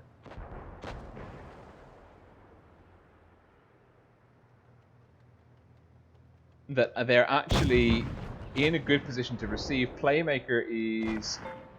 There's just, look at that, 20,000 hit points on the table. There's a 3k hit point advantage for Raid just in tank composition. Legolade, Romka, and Chocolade are just not in a position to really push here. Winch is getting pressured. They are going for B. This is a bold pull. Orca's going to shield Winch. Winch and Orca in the 3-1-3 camos. Raid are going to do a good job, and they are farming those mouse tanks down. Endgame are at a huge hit point disparity. Are they trying for B? Are they trying? There they are. They're really going for it. Nico's in for cover. They've got B. Raid are dropping the hammer, pushing into these three tanks here. Toby will be looking for a free shot into Lego. Or is he going to save his shot for Romka? Romka with reactive armor. Raid, ram damage, 181. Romka is the target. My camera work is fucking god-awful. Legolade and Chocolade in trouble. Chocolade getting turret troubles on the go here. Huge hit point disparity. Blaster is down. Actually, Endgame are trading up hit points at the moment. They are closing the gap. They're also got a gun advantage. The mouse tank's low DPM. That gun advantage is being held onto. The mouse tank's a low DPM. Orca's very low still. But Carolade and Nicolade, there is a brawl happening here. Winch and Playmaker going cheek to cheek. And the cap points are ticking over in the favor of Endgame at the moment. Raid. This could be difficult. Playmaker's doing a good job of holding B. That's going to stop the cap points from ticking over too aggressively. The money dude's low. Carolade is in trouble. Will take 391. Carolade looking at the wrong target. Orca has to shield Carolade from Messi. Messi will be looking for Carolade. Doesn't need it. Money dude gets it there. Raid are within punching distance of victory here. Orca's low. Orca's looking for the money dude. Doesn't get it. Messi is now getting a shot into Orca. Toby's looking for that kill shot. Orca pulling forwards. Winchelade! Potentially a clutch shot there. It's a 2-on-2. An extra 2,000 hit points in the favor of Raid. But the cap points, and I think Endgame just have to play this softly. If Nico can stay alive, and if, to be honest, if Winch can stay alive, 8 is getting counter cap. But I think Endgame, that very aggressive double mouse play, could have been it. Winch picks up a wicked ricochet. And Nico and Winch carry Endgame to their first victory of this Best of 11 series. Best of 11. Are you kidding me? Nico in the IS-4. Whew. Good damage. Romka, you can see, was just focus fired so hard, so early on. Okay. We'll just ready up. Endgame now leading Raid 1-0. That is a pretty nifty handling of the situation by Endgame. Raid. Now I know that Endgame didn't make it easy for them, but I think that Raid maybe could have worked a little bit harder to stop B from getting capped. Endgame, to their credit though, got those 4 heavy tanks in position. Let me try and show you what I'm talking about here. Endgame got their 4 heavies in position here, and kind of pushed in this way, forcing Raid's elements in the C area to kind of pull off resetting B or get farmed. Like the choice was, okay, you can keep resetting B, or we've got 4 tanks that are going to farm you into oblivion. Raid, of course, and I think they made the correct choice. Raid basically said, okay, yeah, what we're going to do is we're going to we're going to elect to let them have B, and then we're going to try and like deal with this in the brawl sense. But they lost their IS-4s early. They never really had any mobility to contest the speed boosting E5s anyway. Now Raid again, they're quadruple mouse, triple IS-4. It's a slight revision of the formula for the last game. Endgame are bringing quadruple mouse, double E5 FV215B again. Endgame have got the dynamic tanks, the reactive armor, the speed boosts. But Romka and Legolade have taken a little bit of damage early on. Legolade, well, I mean, it's a mouse, so it's not really worth talking about. Blast is also taking some fire. Hit points, again, it's a huge lead for Raid at the moment. 2,000 hit points clear, and they're just chipping away at that. And they're trading up very effectively. Orca is getting rinsed by Blaster and Playmaker. Now we'll have cross shots on Messi. Raid being hyper aggressive here. Nico is in trouble. Nico is speed boosting very correctly, but I don't think he's got much in the way of options. And reactive armor dropped at the right time, but it's 3-on-1. Messi is down. Endgame counter push. Raid pushing in through B as well. It's a series of pushes, counter pushes. Keep an eye on the hit points. Raid have got a massive advantage at the moment. But it is Endgame with the higher DPM. Someone has to take down JP. Is it going to be shot? Does he get on the side? He does. It costs him dearly, though. He's looking pretty low. Has a shot for Sick. Will take one. Is removed by the money dude. Yeah, Raid are in a strong position here. They've also got B. Blaster and Playmaker can just sit off in the backfield farming. Endgame... Well, Winch has gone down to Playmaker. It's 5-on-3. It's a 2-to-1 hit point disparity. I don't see Endgame rallying in this particular match. Orca and Legolade looking to try and deal with the Money Dude, but the Money Dude is doing a really good job of just getting up alongside Legolade. It's a max roll for Orca. Can he ram kill? He can! It's a 2-on-4 though. Orca's caught fire, and now he's going to have Sick side hugging. There's nothing he can do to deal with that. Blaster in with a kill. Last man standing is Carolade, but I mean, nothing short of a miracle will save him. And even then, I don't think miracles come in a size, an order large enough to cater to Carolade in this particular moment of need, and it is Toby with the final kill shot for Raid. Raid, slight tweak of the formula, dropping a mouse, being a little bit more aggressive on C, actually. That could have been their mistake in the last games, that they weren't aggressive enough. Big damage numbers. I mean, huge hit point pools on the table for both teams. Raid just trading up a bit more effectively overall. And that is Raid 1. Endgame 1. Good lord.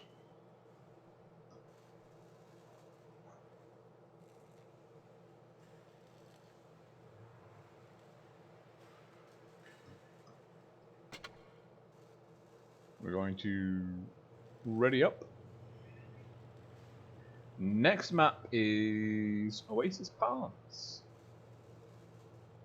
Probably we're going to be expecting significantly lighter force compositions moving into this map.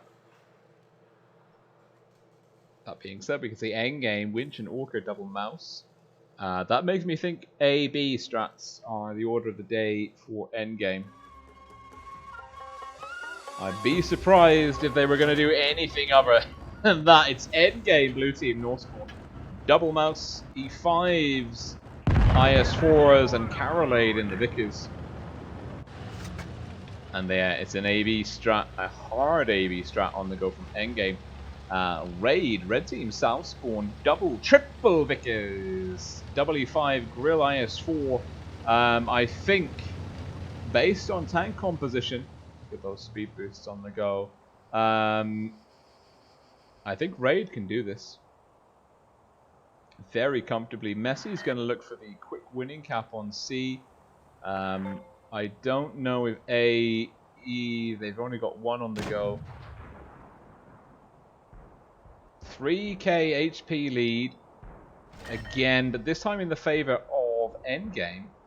Now look at this. Sick has basically got a shield wall in the form of Blaster, Money Dude, and Playmaker. These three E5s are in danger of being overrun. The Vickers are coming in from C. Sick is in the Overwatch. He's in Tower. He's in Sniper. He gets a 480 roll into Carolade. Takes, now he's been spotted. He's having to drop down. Hit points flying off Playmaker. Playmaker with reactive armor, but I think Shock's got the kill. Shock does have the kill. Endgame now. They saw they had the advantage. Carolade is low. That Vickers will be going down to Messi. Messi looking for the shot. Blaster looking for the shot. Blaster taking a lot of damage. Does get the shot at Carolade. Endgame of really hammering out this hit point lead. Point harder. Further. Every kill. Messi and Blaster down. Now, Raid need to keep their Vickers in the field because those Vickers can harry at range. Romka down. Endgame spread out, not cohesive at the moment. It's a 4-on-4. They're kind of stumbling. They're pulling off. They're engaging different targets. Legolade looking to get safe, taking 2 shots.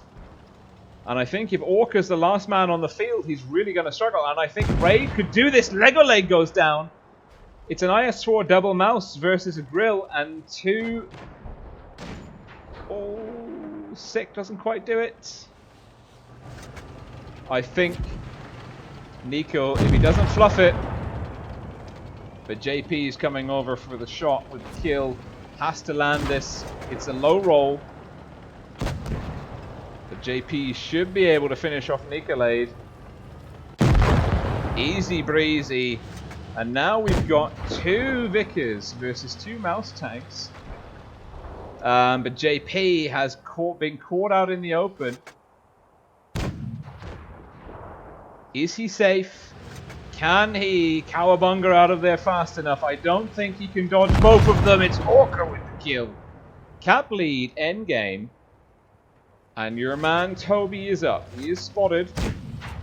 Looking for a shot into Winchellade. Spotted, not anymore. Raid on the back foot cap-wise. Toby spotted. I think Winch will play for B. Orca will drive to harass. Nice shot from Toby. He's not moving fast enough though, I think. But if Orca pushes over... Nope! Nope! Nope, he just gave them enough hatch. Don't know if he realized he was still visible there.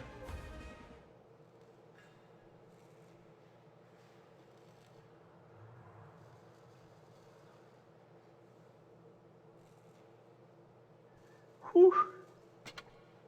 And we are going now back into Oasis Palms. Oh, for the love of Christ. There we go. Okay, endgame leading Raid 2-1.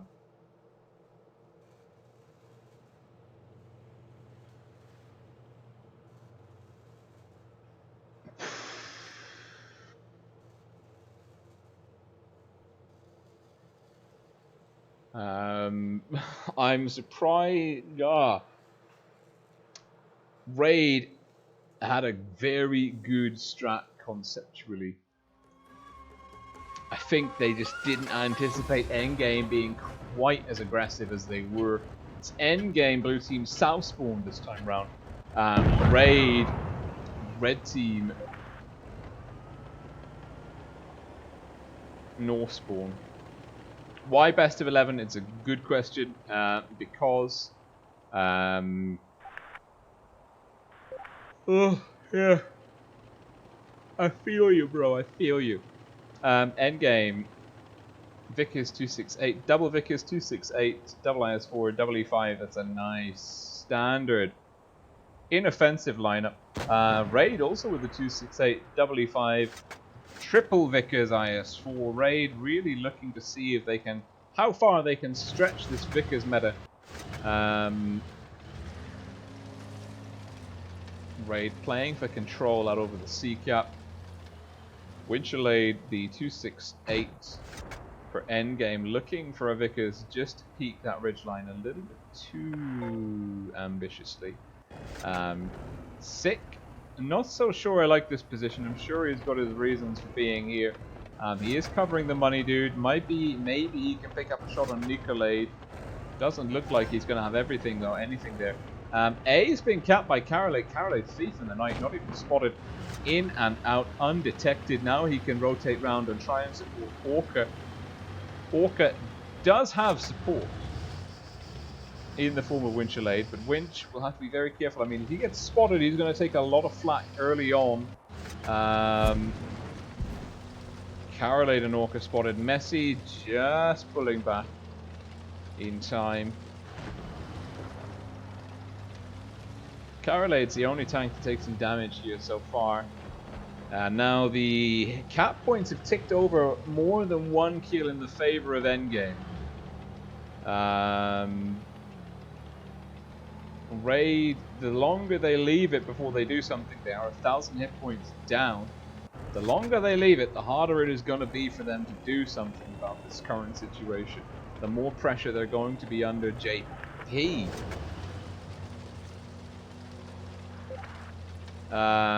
Someone's having some familial issues on Discord and chat. JP catching a lot of damage here. Very unamused about the current situation. Orca's been doing a very good job spotting and staying low.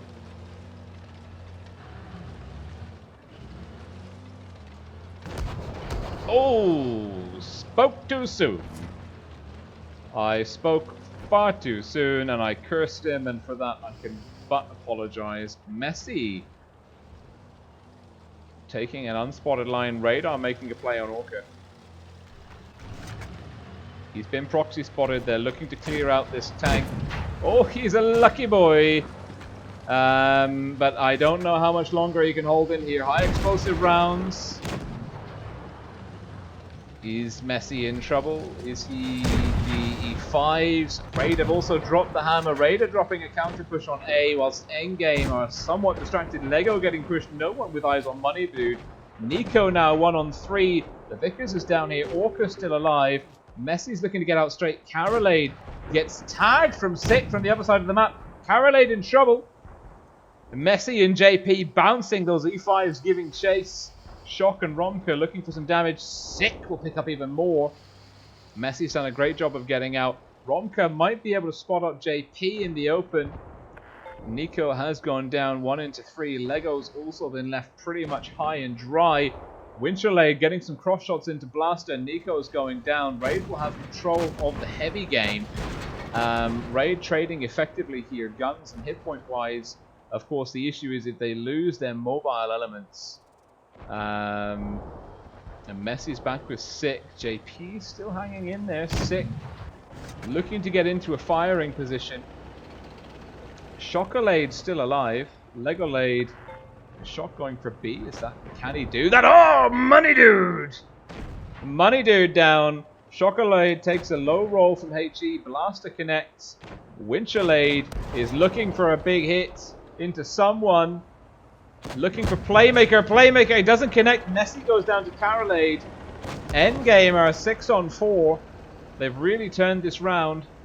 Winchellade going for Blaster. Winchellade has Blaster.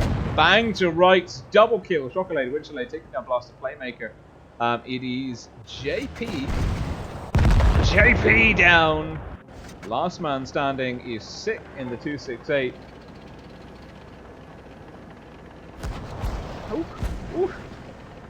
He's really doesn't. It's another surrender.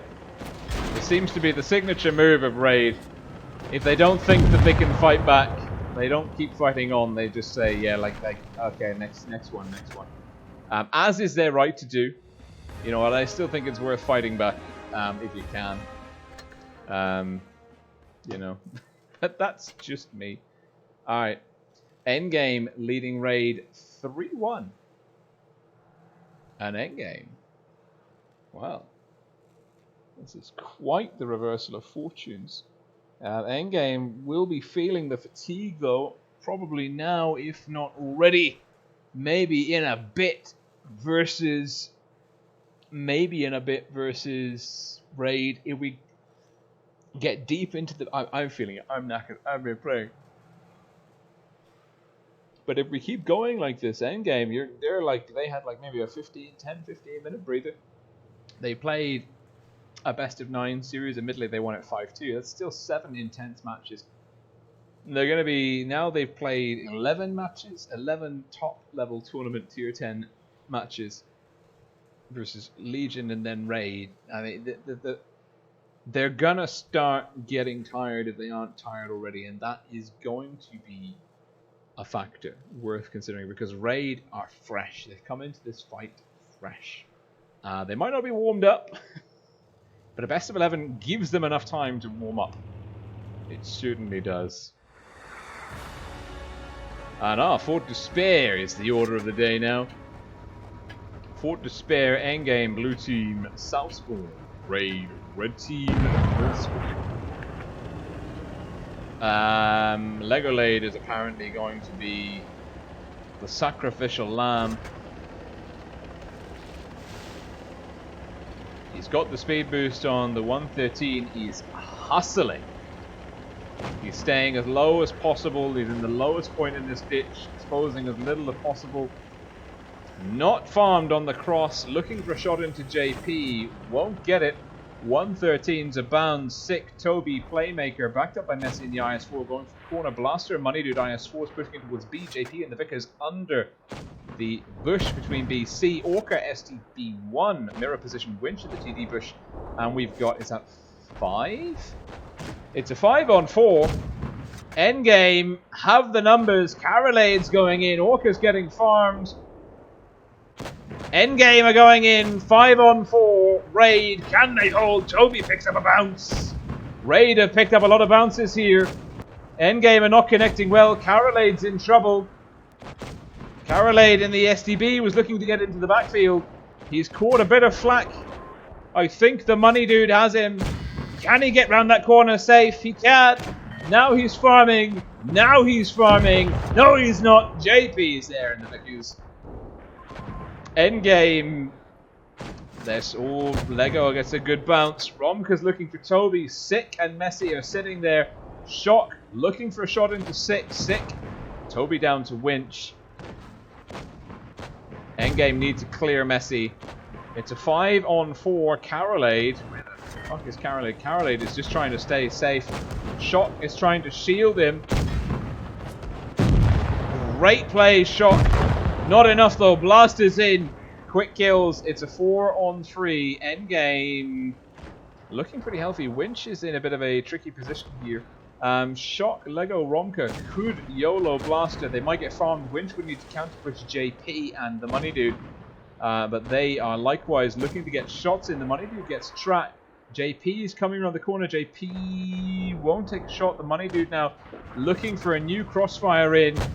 Will hit Legolade. Blaster. Oh, Blaster's looking for Legolade. Legolade max rolled by Blaster. Finished off by the Money Dude. Romka will take down Blaster. It's now a 3-on-2.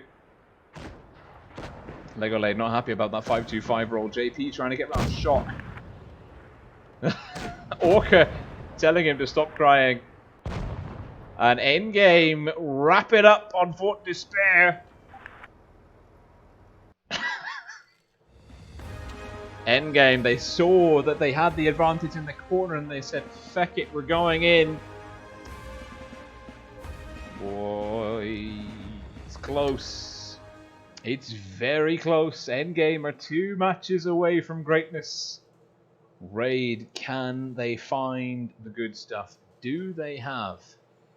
And let's just bring up the Fort Despair minimap. Here we go. Wait a minute. Yeah. No. This was the wrong Fort Despair. It's all good though. It's all good. Okay.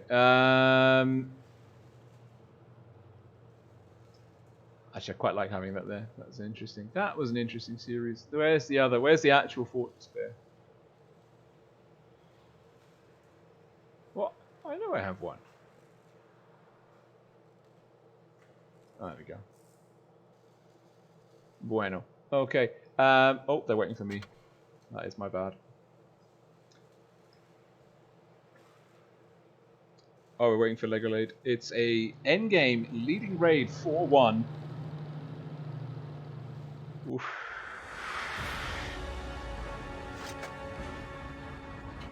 Endgame blue team Northspawn raid. Red team Southspawn. I'm just catching up with the chat. Endgame with a strong 4-1 lead over Raid in the grand finals of the Blitz Summer Tourney 2020, a Blitz community tournament run on the EU server by some of the top comp clans and players. Raid, again, 113's the corner, JP. Between A, B, we've got quadruple IS4s, maybe playing aggressive on B. Endgame will have a numerical advantage in the corner. They've got one mobile element. Carolade may be looking for C. I think Endgame might be spreading themselves too thin. I think Raid are going to have this one. Raid have got, as soon as C goes, no, Carolade is doing the sneaky. Is he going to look to get farming in? Winchelade in the VK. The VK has got quite a deep hit point pool. Not as good as an IS4, believe it or not. Hit points neck and neck. Both teams trading and bleeding a little bit. Nico, though, reactive armor speed boost, trying to get out of the open. Raid 3-on-3 in the corner.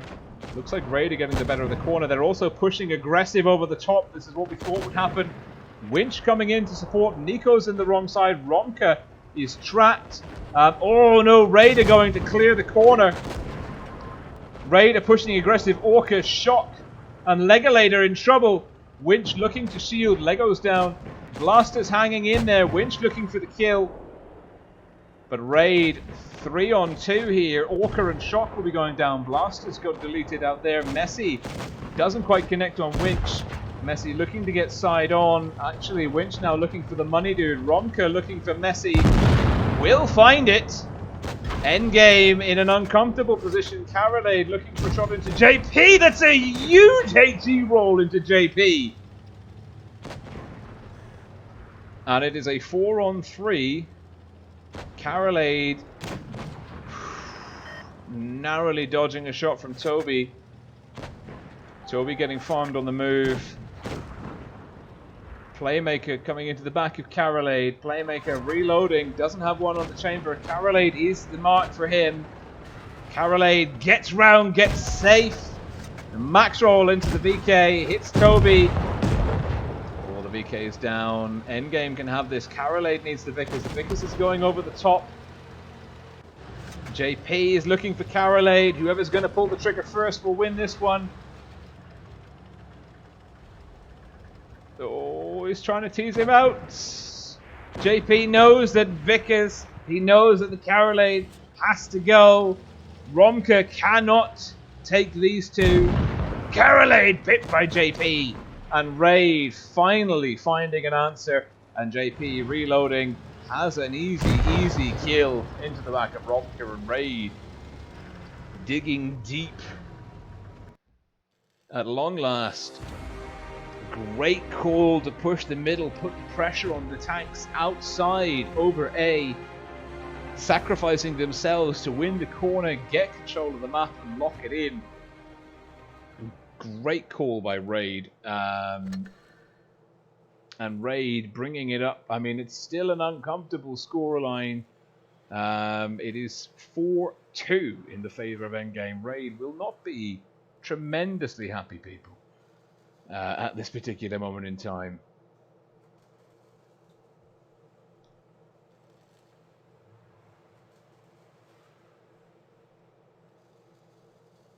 Now, the next map is not Fort Despair, so we're going to wait for the map to change. It's Mayan Ruins.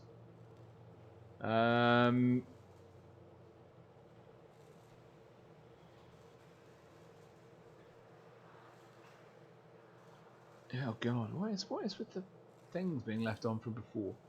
Okay, 4-2 Endgame versus Raid, going into Mayan ruins now. In the current meta, we can see some lovely strategies, some wait and bait 50B strategies. I don't think either of these two teams that they really have been enjoying or relying on that kind of glass cannon meta, which characterizes teams like R2K and Win in particular. Really enjoy that very fast and dynamic, aggressive playstyle.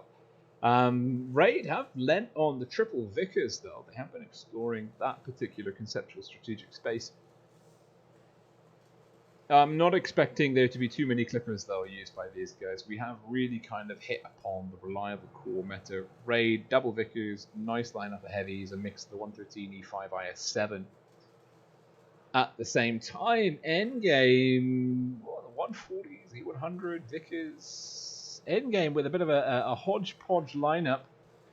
A lot more varied than the Raid one. Could give them some higher end strengths, but typically if you start mixing and matching too many different types of tanks, it starts to become counterproductive unless you've got a very specific plan in mind. Endgame, blue team Northspawn Raid, red team Southspawn, endgame leading Raid 4-2 in this best of 11 matchup, the grand finals of the Blitz Summer Tournament. Raid sending one Vickers, one single solitary lone Toby quickly into C. Endgame are doing the classic wait and bait. Now they're spotting up. Now I think what you're going to see here is Endgame are going to try and bait, but I think that Raid will know that the bait play is a possibility here. Raid have got the cap lead. We're seeing Carolade in the Vickers capping. I don't know if he's going to get spotted by JP. No, Lego spotted, but Carolade's out. Small cap lead for Raid. Within one kill to flip the momentum towards Endgame's favor. Endgame now bringing Winchelade very slowly round. He knows Toby's there. Both teams don't really have a full understanding of where the other's forces are at this particular moment in time. Sussing out, we're in the information war stages. Both teams being very, very conservative with their positioning at the moment. I think Raid know that Romker is here. Be very surprised, or they'd expect someone to be there from Endgame. Yeah, they know he's there. Messi similarly is spotted. Toby, Endgame know that Toby has been there. They might not know that he's still there lurking.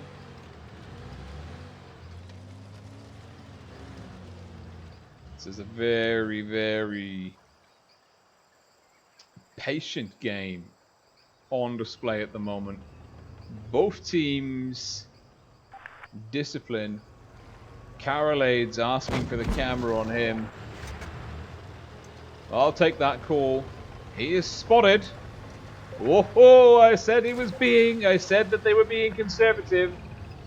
Now, is he? Good lord. Can they get a reset in here? Is Messi destined for farmdom? He does get a reset. High explosive 263. Winchelade bleeding as well. Winchelade bleeding a lot. But shot and Orca counter pushing. Toby bit the bait. JP now caught out of position. Carolade still trying to go for the cap. The money dude. Playmaker and sick. Raid just dive bombing over B. We've traded a Vickers for a Vickers. And now Legolade is out of position. Raid just with a very aggressive movement strat. Can Messi get safe? We will take one, but I think Legolade is the next money dude with kill shot. C has been counter-capped by Winch. 2 guns apiece. Endgame with both caps and a hit point advantage. Blasters a one-shot. Winchelade can just stay safe in the middle. Raid, they had a bold strategy. JP is counter-capping A. Winch just has to stay safe. He's the kind of the endgame mobility. Blaster going down to Shock. Nico looking pretty low, looking for a roll. He's got a shot on Sick there, maybe. And JP, I think, will be looking for some free damage. We'll find it. And JP has Nico. Bang to right, Sick down. Nico. Oh, no, Nico doesn't get it. JP has the E100. Raid are still in this fight. Oh, JP gets tagged by the 140.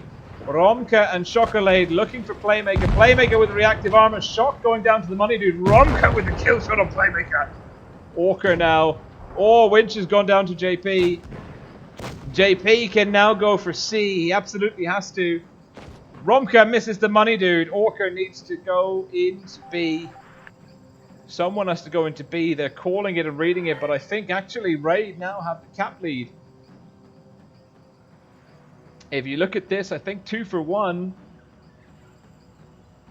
The cap Raid are going to win on caps.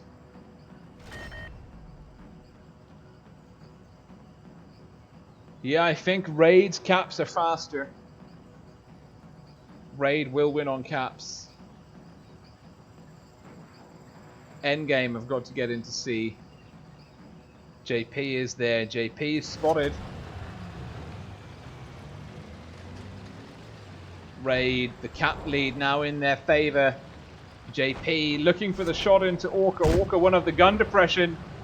Orca's getting in.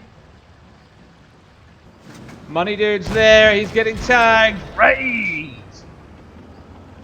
stealing it. And Raid fighting back.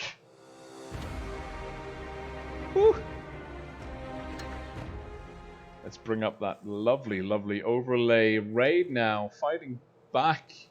We said the best of 11. There was a lot of room for reversals of fortune. We're going back into Mayan runes. We're going to be swapping the spawn. This is the 4th map in a best of 11 series. Not much longer. There are 2 more maps to go after this one. Raid have done an exceptional job of punching back from 4-1 down to bringing it to 4-3. Endgame, though, can ramp the pressure back on psychologically by taking it to match point if they can secure the next series.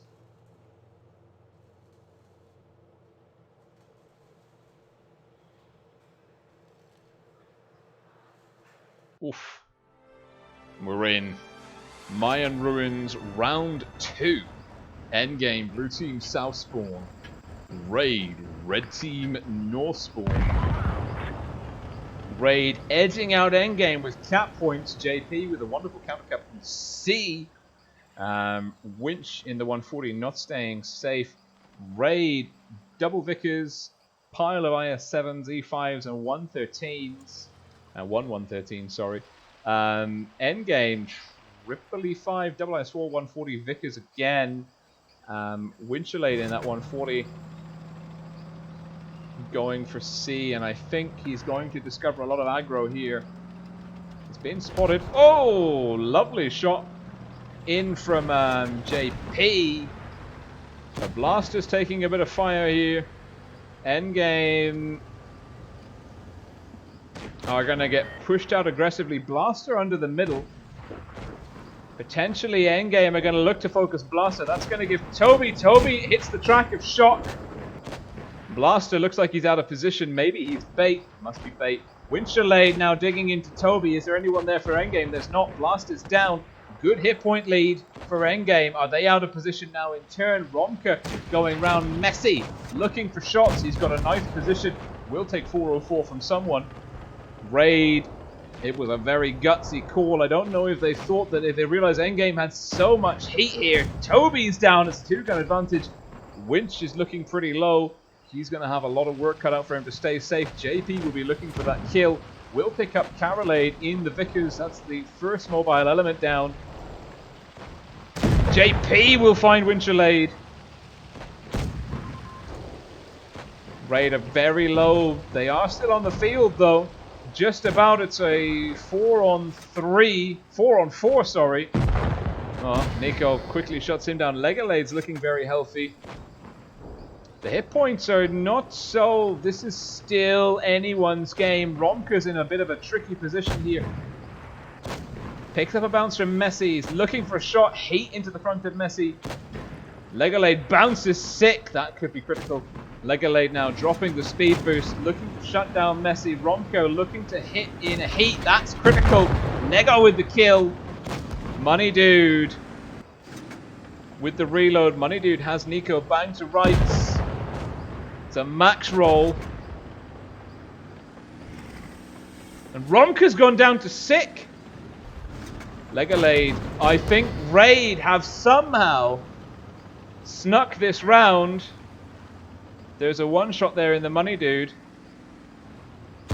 Oh, Legolade doesn't connect. Oh, he picked up 2 bounces though. Lego.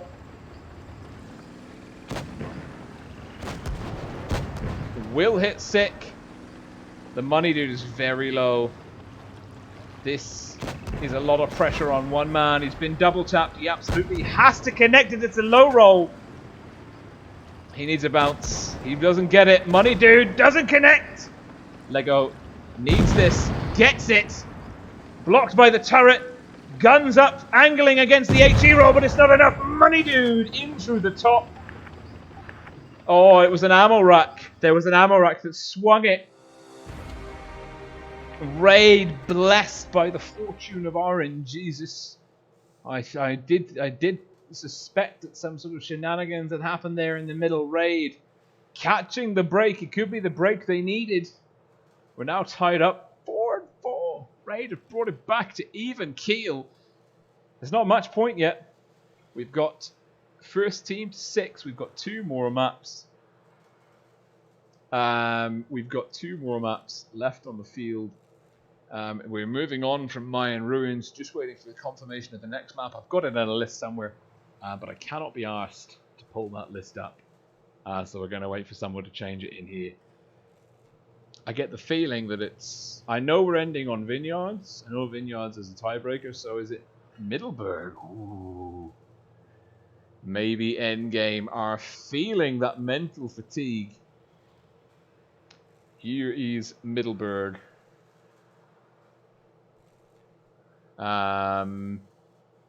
Here is Middleburg. We're just going to ready up now. Raid battling back from the brink. Oh, it's good stuff. Endgame. Endgame and Raid dancing around each other, balanced on a knife edge. 1 ammo rack in the last game, swung it. We're going into Middleburg. Endgame, blue team north spawn, Raid, red team south spawn. Endgame with a Leopard Vickers combo backed up by quintuple E5s and 1 IS4 Raid. Double Vickers, triple IS4, double E5. Bit of blind fire on the show for both teams. Look at them.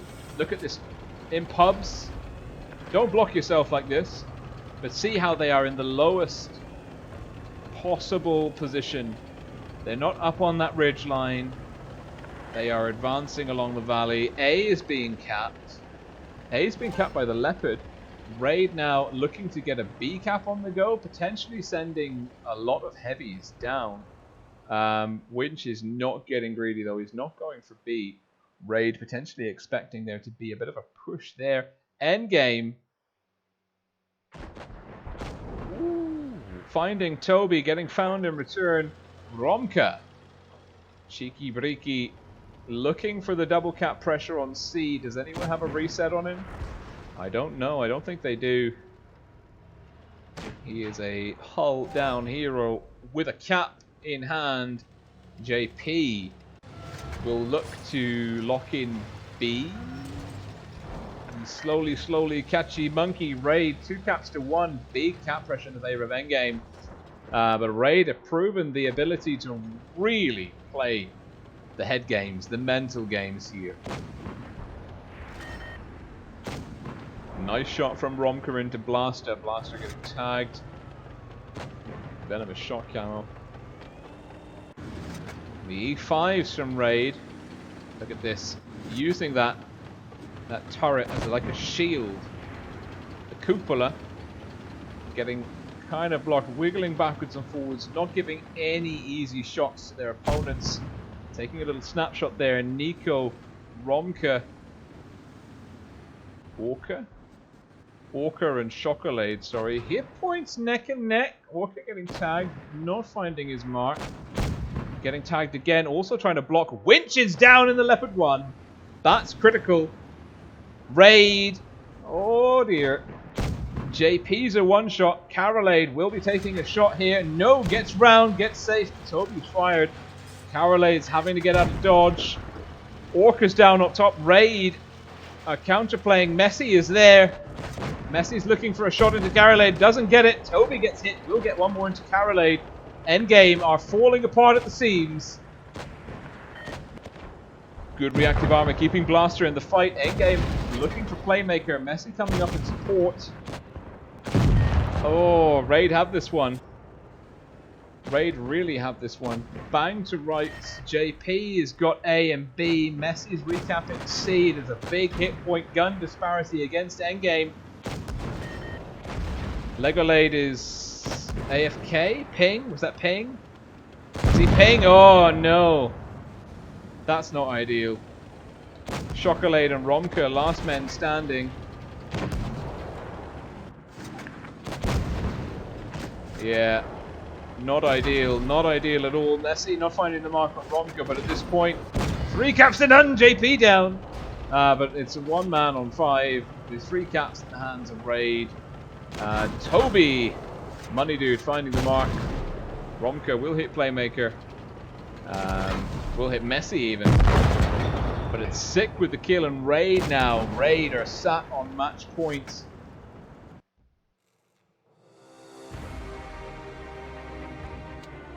Raid are in the ascendancy. They are coming back strong. Good lord. We're going back into Middleburg. And this is potentially the last game, the last battle of the Blitz Summer Tourney.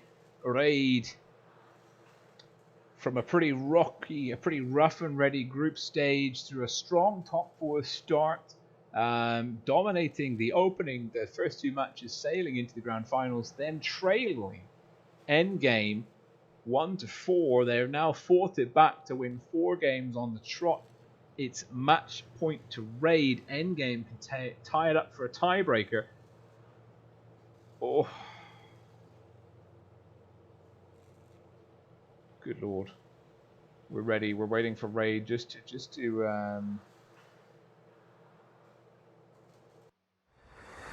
to pull it back in. Potentially for the last time this evening. Endgame, blue team, Northbourne, Raid. No, blue team, Southbourne. Even I'm tired, the fatigue's real. Endgame, blue team, Southbourne, Raid. Red team, Northbourne, Raid with the double Vickers. Once more, E5s, IS4s, no changes to the lineup for Raid. Endgame dropping one of the E5s to a 113. That's Orca now in the 113. Legolade getting fogged on the cross. Legolade in trouble. Looks like he had some connection problems. Nicolade pretty low.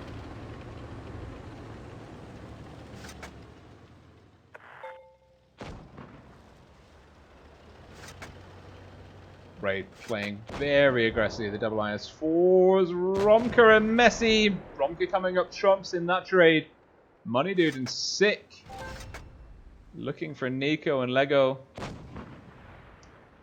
B capped by Winch. I think the double Vickers with a high explosive. I don't understand why you take a Leopard 1. I don't understand why Winch is in a Leopard 1 here. I don't think that's the right call. Raid Well, they were capped down, but they were 2 caps down last time, and they made it work very comfortably. Endgame. Last chance saloon. Do they have anything here? They've got a tiny cap point deficit. 800. No. 600 cap points in the favor of Raid. Hit points in the favor of Raid. It's not a huge amount.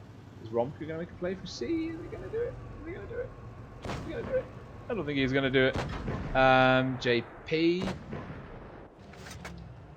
And Toby just playing loose in the backfield here. And now making their way up towards C once again. I think they're not going to go for the city. I think they're going to play the rotation of the Vickers. They're going to make an aggressive play. We've got Blaster moving early. He's going to be backed up by Toby and JP. They're going to come round wide. They're going to be looking for Orca and for side shots onto Nico. Nicolade is probably the call. Oh no, they're going into Romka. Now, do Endgame have their tanks ready? Carolade and in Winch are a bit out of the fight. Romka is in a whole pile of trouble. Doesn't connect on JP. Romka getting burnt down. Nico also low. Nico down. 2-gun advantage for Raid. Raid are now coming in. They've lost Toby, but they are looking super, super hot. They look like they want to win the BST, and they mean business. And now Chocolate is in the sights of Playmaker and Blaster. Blaster teeing up. He's got the kill shock on Shock. Lands it! It's a 2-gun advantage. Toby in the Vickers is down. Orca manages to kill Messi. Big hit points for Raid here. Great counterplay. Lego down. Another rack apparently. Oh, the rack damage. Some bad times. Very bad times indeed. And Raid. Well, Raid are wrapping this one up very convincingly. JP is pretty low. Carolade might be able to get a kill shot in here. Nico calling the GG. That's good sportsmanship. Sick picking up the bounce. Orca getting a shot into Playmaker. Playmaker doesn't connect on Orca. Romka saying GG. Raid still playing. It's a 5-on-2. Raid will be looking to wrap it up before sharing the GGs, I'm sure. And there we go. Raid have it. Yeah, I think ping is a problem for everyone all round. Huge congratulations to Raid for an absolutely astonishing 5 victories back to back. Winning the Blitz Summer Tourney Grand Finals. 6-4 overall. That is just astonishingly good performance. Part of me thinks, well, there was a bit of RNGesus on Mayan Ruins.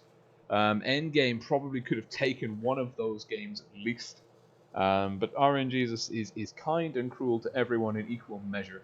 And a best of 11 technically nullifies random events, or like the more battles you play, the less influential random events are.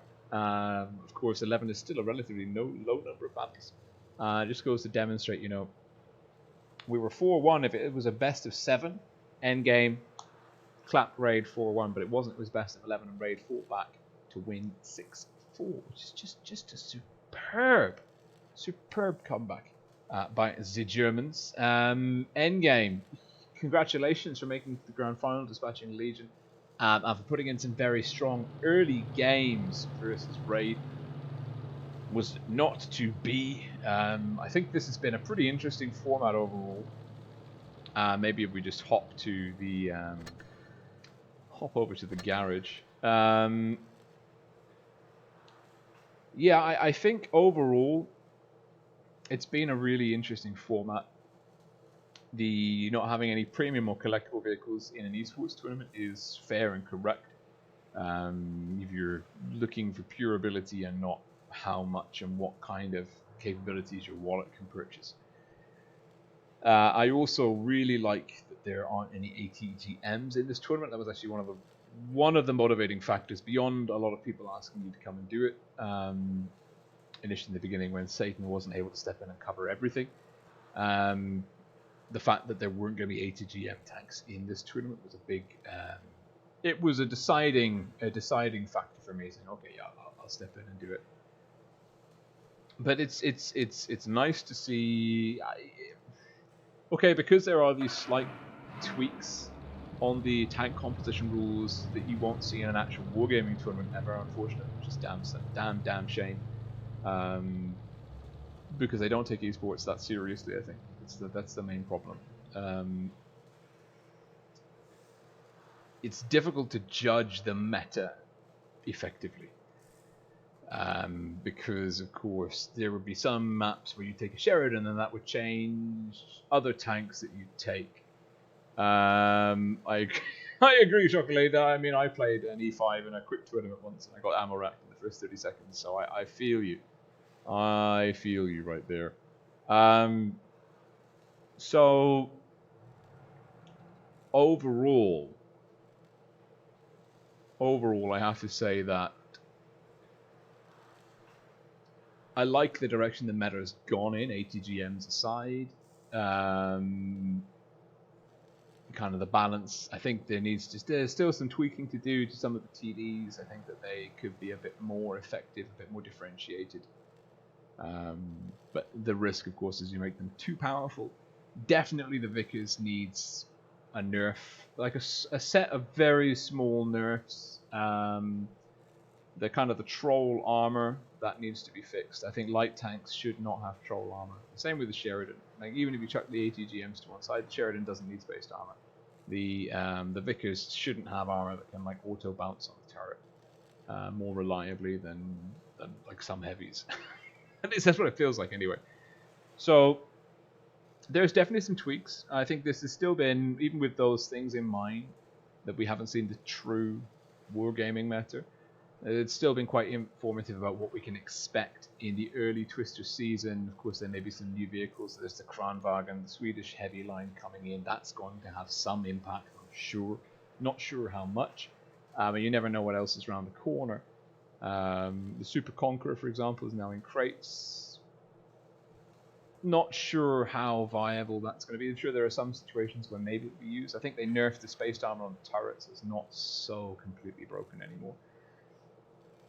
Yeah, Twister season looks to be very promising, and certainly the EU teams are all keeping their kind of hands hot and ready on the controls. You know, there's these quick tournaments, the community tournaments, and this really weird the Ascent tournaments. The T-Rate Ascent Summer Championship is complete BS, but I mean, it's different, it's fun and different, and I mean. If you've got a 252U, then you know it's even more fun. But if you don't, it's slightly less fun. A bit weird that it's for money, particularly the T-Rate meta, where you know, like a tournament for cash at the T-Rate meta, cash prizes, where the T-Rate meta is so hideously pay to win. Like the Tier 10 meta isn't pay to win. It's paid to have some options that you wouldn't have if you didn't pay. Like the T22 is a unique tank. Like it's not super broken. I mean, especially since they've been toning down the spaced armor on the sides, like sneakily, if you haven't read about it. But apparently, like that has been changing slowly over time. Like if you've been wondering why you've been bouncing less, be why.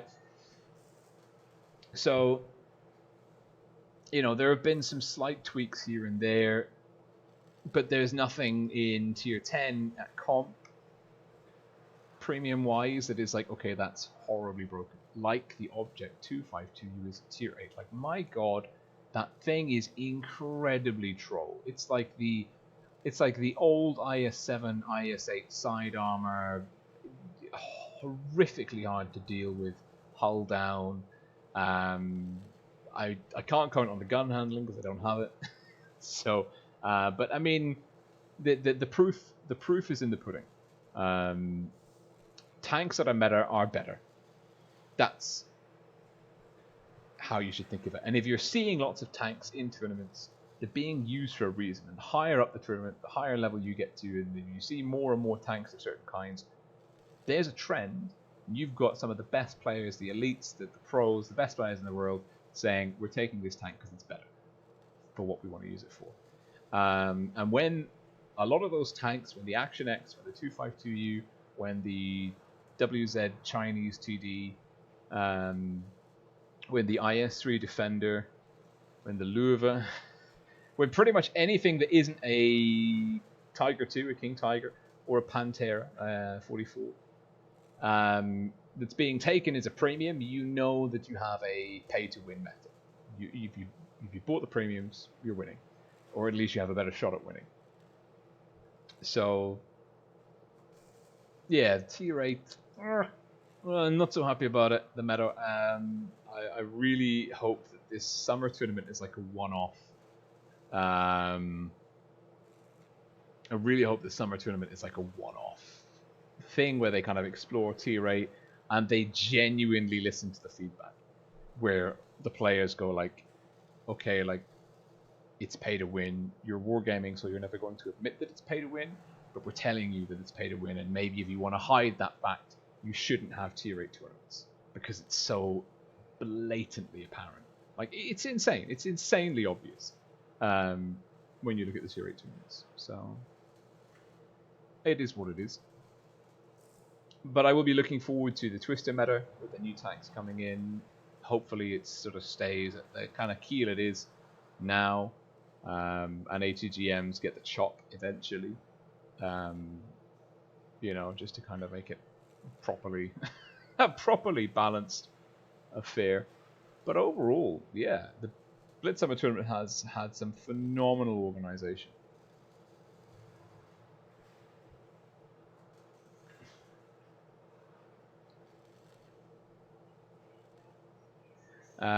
So huge shout out to the organizers. I mean, Nico, Zur, thanks for roping me in against my will to begin with, but I must admit I have very much enjoyed it, very much. Big shout out to Satan and the other organizers. I'm not sure what's going to happen on the community tournament scene moving forwards. I don't know. We'll see. But yeah, everyone that's saying thank you in the chat, you're very welcome. I do enjoy commentating tournaments, especially community tournaments without HGMs. Feels good, you know, feels good. So I'm just gonna jump in now and play maybe one last. I had a bad game in the Progetto,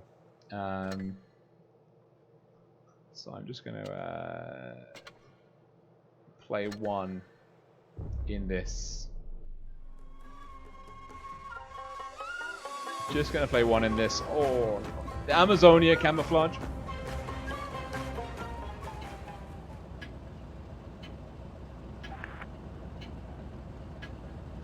Let's get this show on the road. Oh, we've got Messi from Raid here. Well done, Messi. Great play today, and please do pass on my congratulations to the Raid team. A really good fight back from a very hard. Okay, no. Well, we've got an extra medium advantage. We've been spotted. Okay. Well, no kidding. That was a 183 hash. Angle would have been that bush.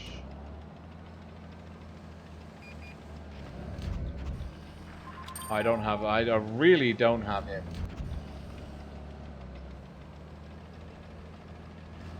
I mean, hull down.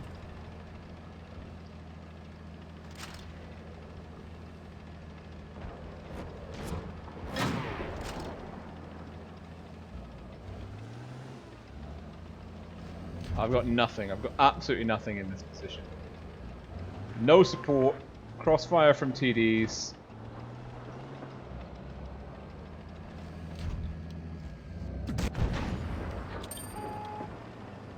Up against two very strong hull down tanks with the high ground.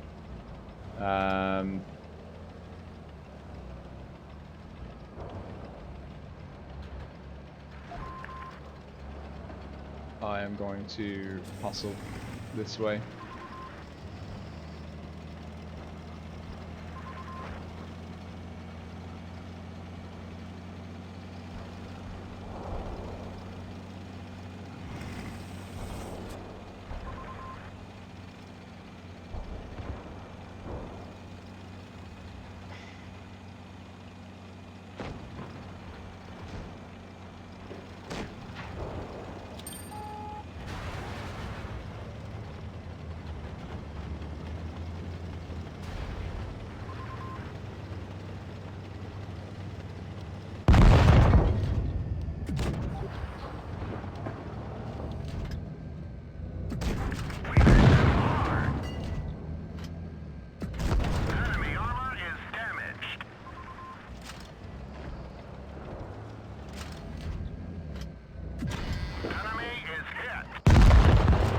Nope. Nothing doing.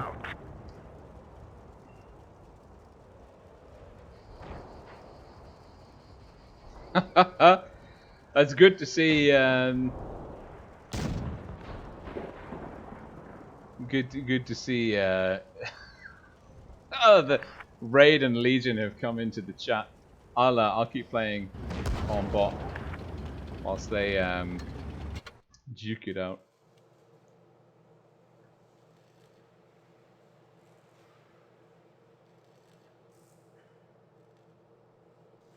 Let's see. 183. That was the. Why not? Why not?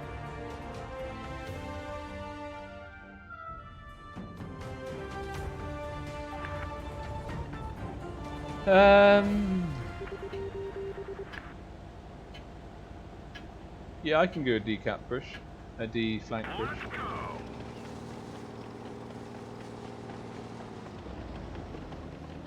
We've got a Sheridan Progetto 55. They've got a Sheridan STB Vickers.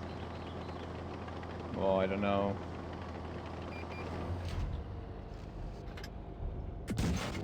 What was that?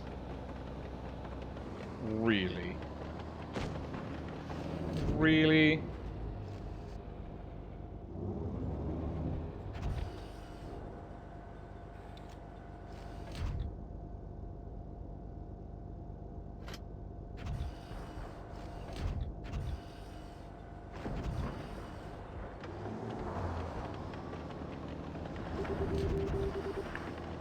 Bro, we called left flank go.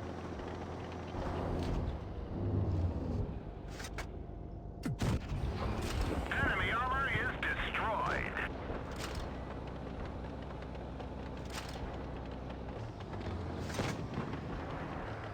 Now there's an enemy 183 somewhere.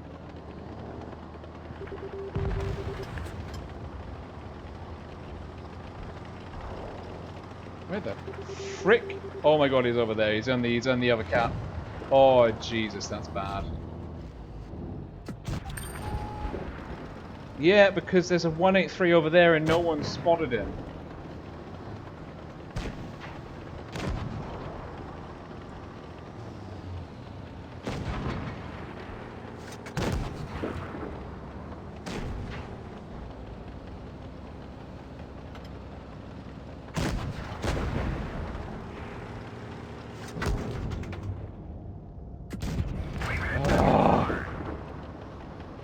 Yeah, dead. Vehicle destroyed.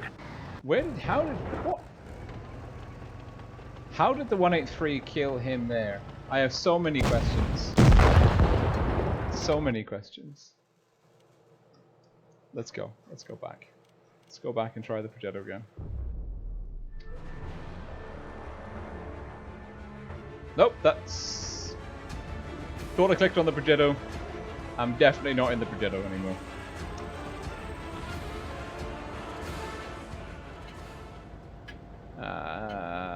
Okay, let's not miss these shots. Time to roll out.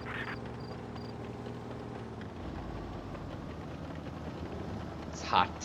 It's hot. I'm on PC controls. That's all you need to know about my current performance. Right.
Nice one, bruv.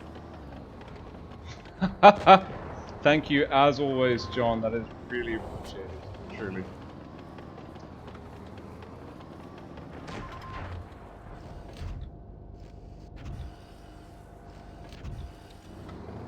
What, we lost a tank? We have. Go on, 57. Make my day. Hello, my name 183. I can.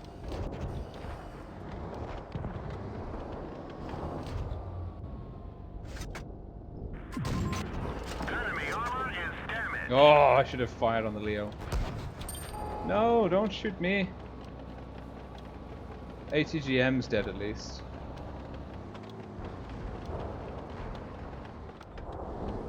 Okay, I can cover you.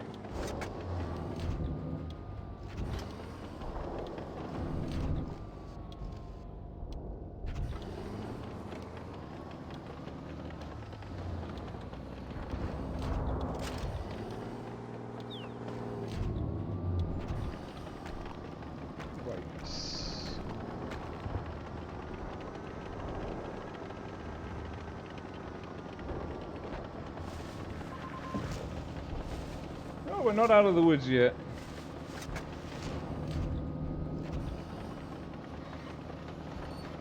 If we can find the ass of that 57, we will be.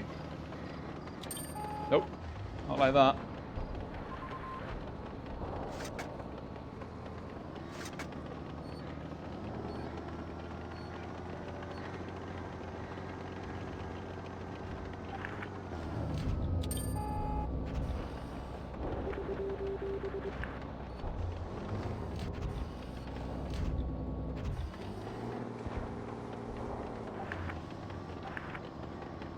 What are you doing pushing there when there's a 183 and a 57? I can't fucking go.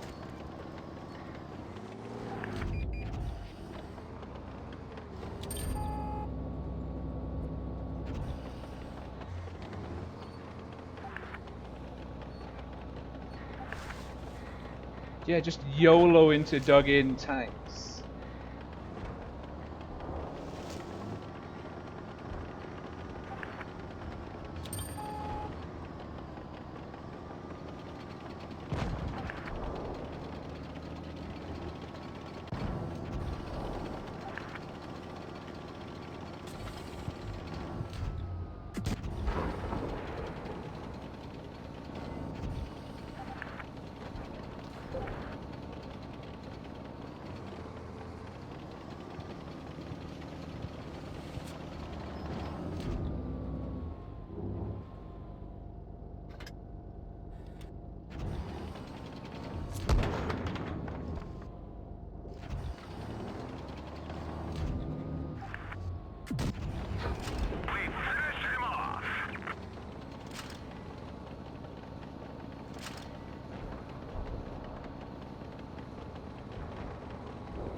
Almost. Almost. Let's have a look at Geo. Let's have a look at Geo YouTube. This is the IS-7 that rushed. Let's have a look. Well done. Well done. Well done. Good job. Fucking moron. Honestly. Like that's the worst part. Is you get people that are like, oh yeah, I pushed my IS-7 into a significant number of enemies that were dug in without support, and I died, and I'm going to blame you for not providing support. It's like, I'm a 183. What am I supposed to do? Oh god. Let's go.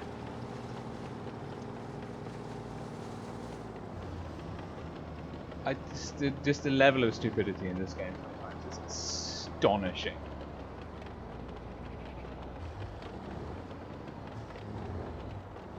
Okay, we don't have any insulation that side.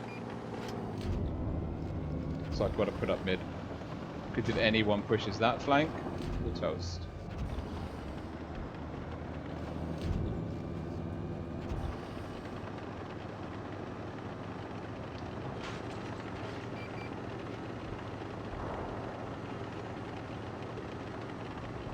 That's 5. Ooh, nice hit. 57? No, no angle.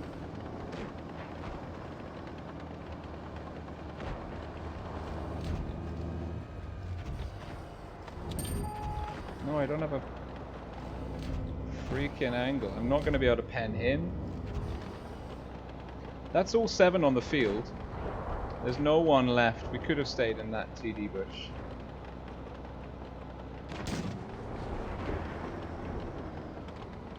BK has got us dialed in.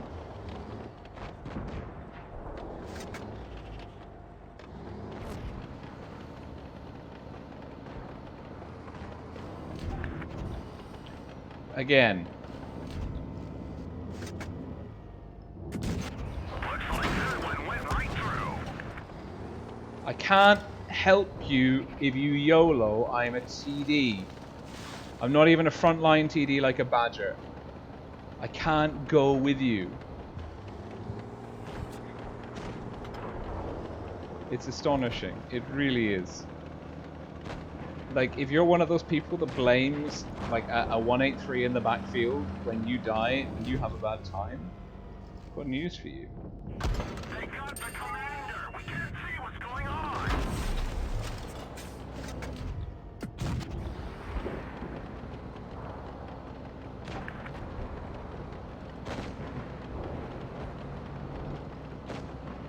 I'm really not landing.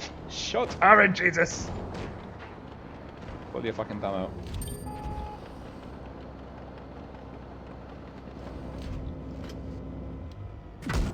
Punched right through their armor.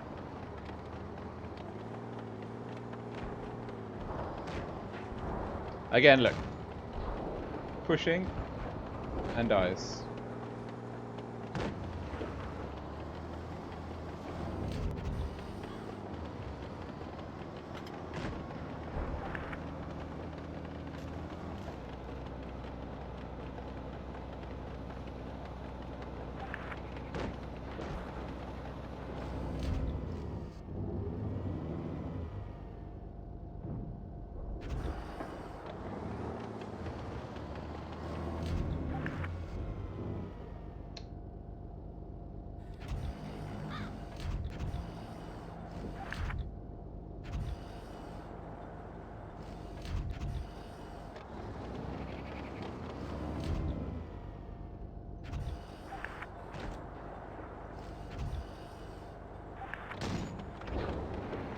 I mean, this VK is actually the only, like, he's probably playing the best on our team by like a large margin, actually, probably.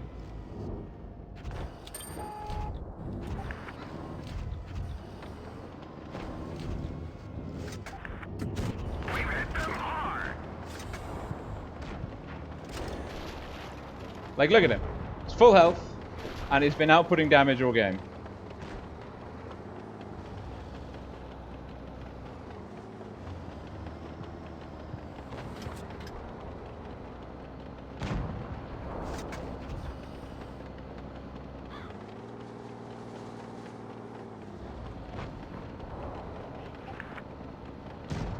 He is playing better than you.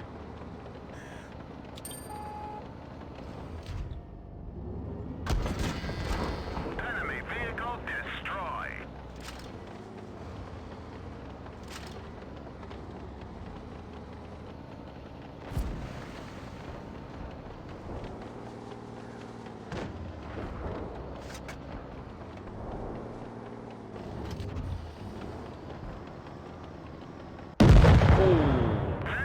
Damn it, 62. Ah.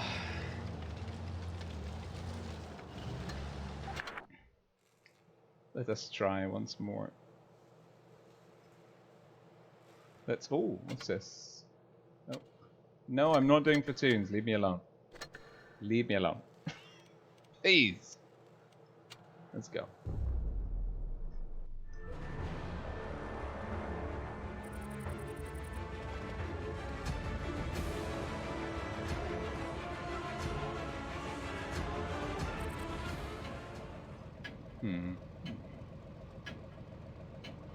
Leopard, Vickers, 140.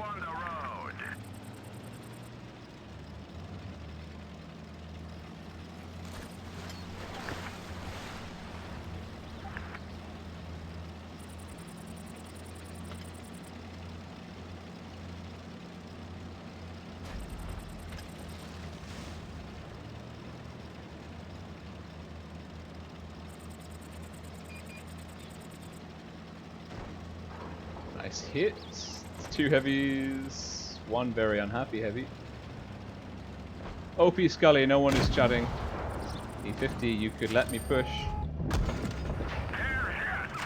Would have been in position if he hadn't blocked. Just gonna point that out.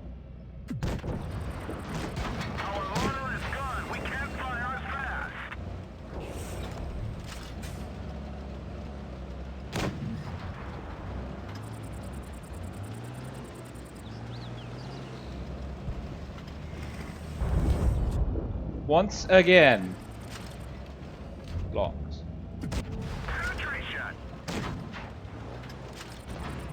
Not sure the C50M really knows what flank he's what he's trying to do.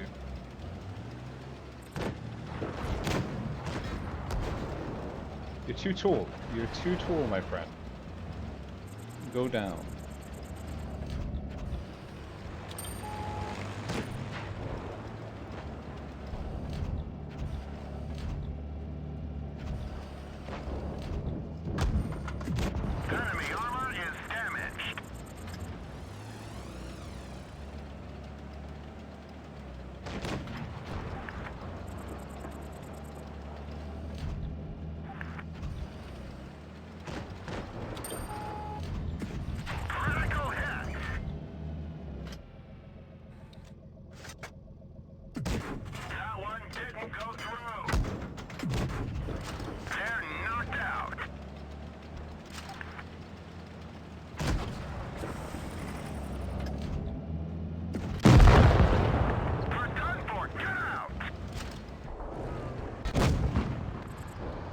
Where is he? He's there. Bueno. Oh, we're not having a good time in those 2 tanks. Let's keep going until we win. Let's keep going. Let's keep going. How are we doing for time? Oh, 11 will stop.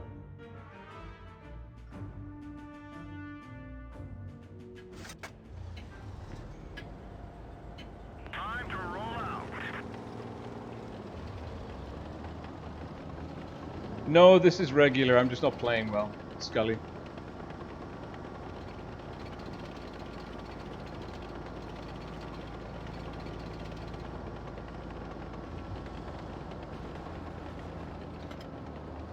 Really? Ugh.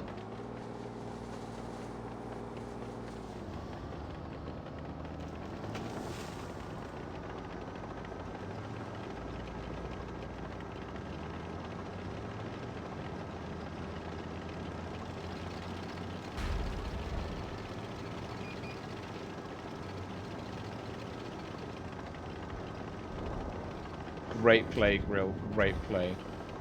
Great play.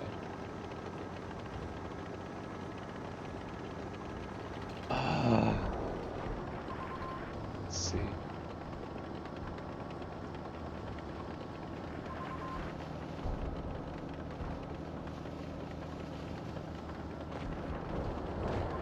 Where's the 50? Where's the conch? No. I mean, like, the 183, it's not super slow, but look at it. Like, I'm not... I am really far behind our team. Like, and I am gonna get caught.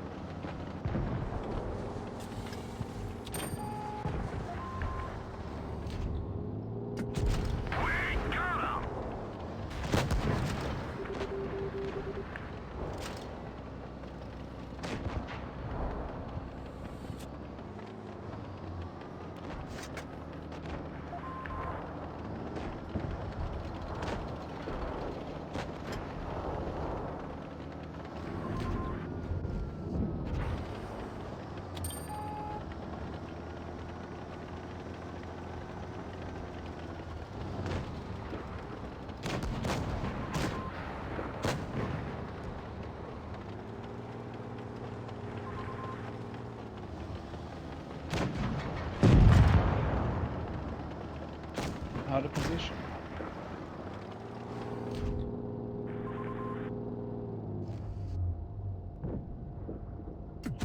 Nice shot.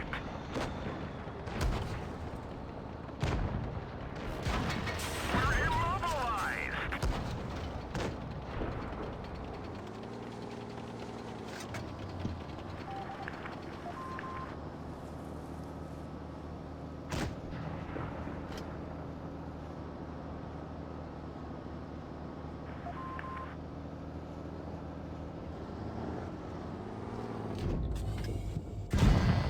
Enemy armor is destroyed.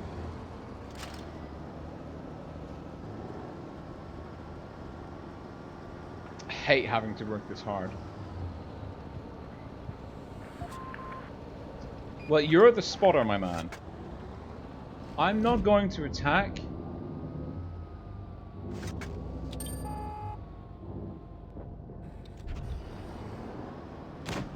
You go.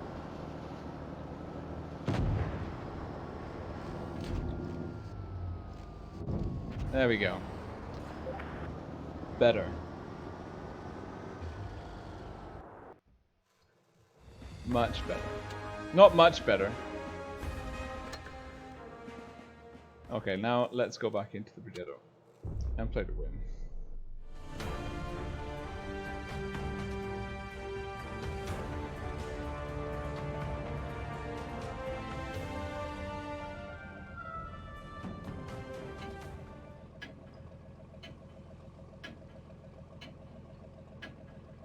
Move out.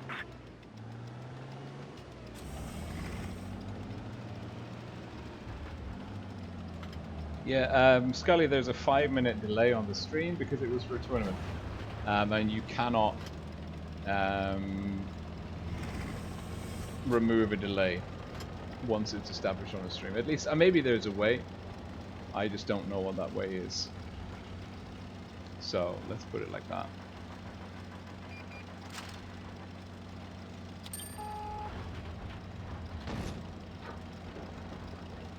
Don't come on the same... Huh?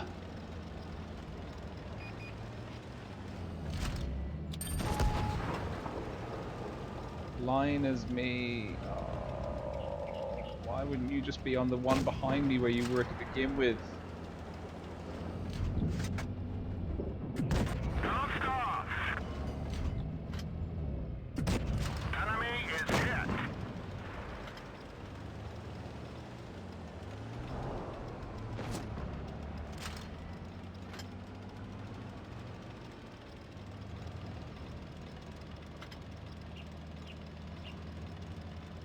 You gonna spot them, or was I the only person that was spotting? Because their medium tanks are gonna push round now. They're medium and like one light versus one medium versus two mediums and a light tank. Like, we're talking about balance. There isn't much on show here.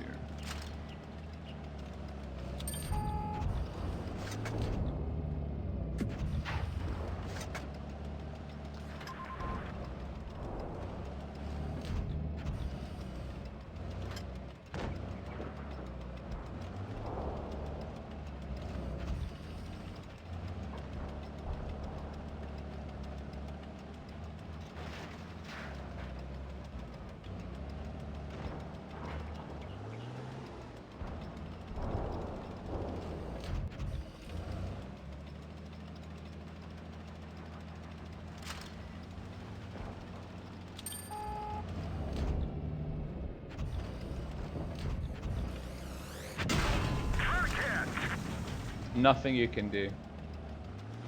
Nothing you can do versus a Sheridan.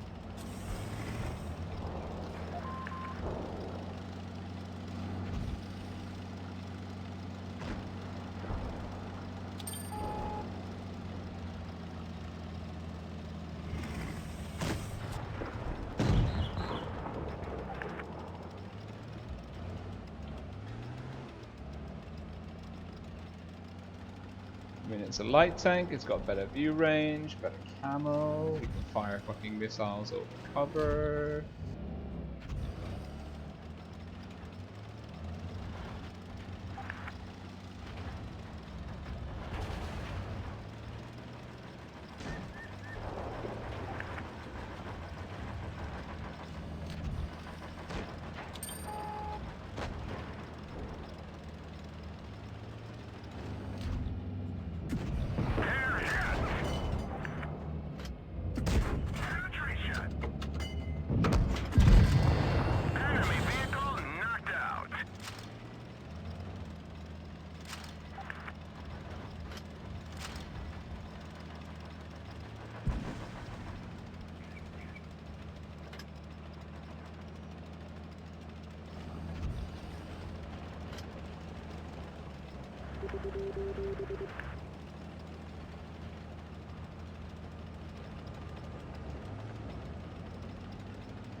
Why? He's in a farming position. Like, I mean, he's in a farmable position. You go there, you join someone in a bad spot, you're not useful. Like, there's a 268 on the loose.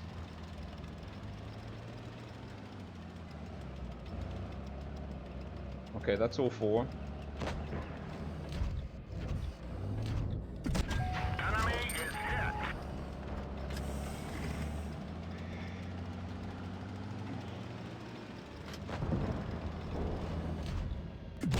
Penetration.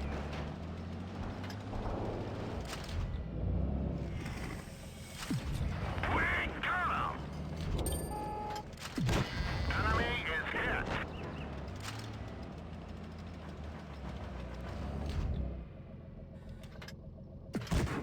Nope, track. Their armor.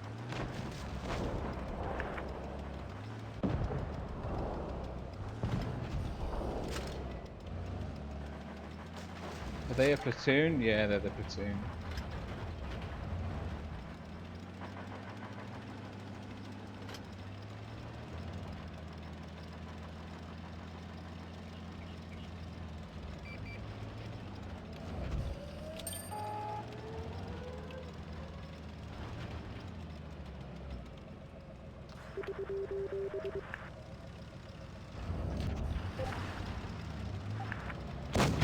Our track is hit. It could break any minute. Sail up. This vehicle is headed. Ah.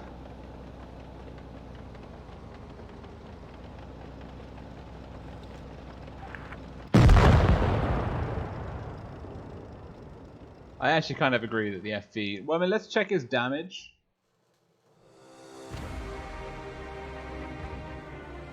I mean, probably the heavies that died without doing much probably lost it for us more, if we're being brutally honest.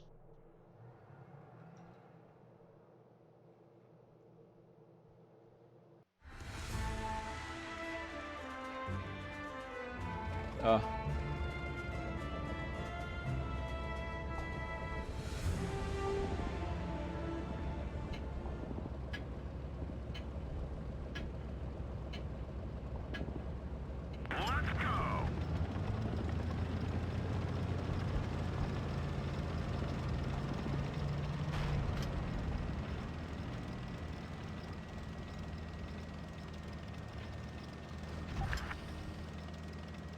What?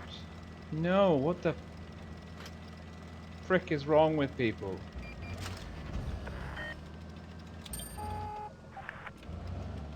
Yeah, so, like, you could be a moron.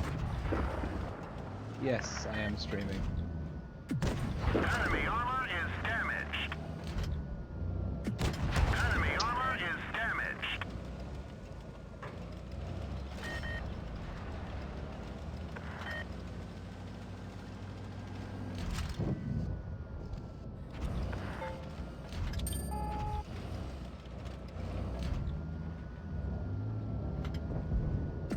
Coast off. Enemy is hit.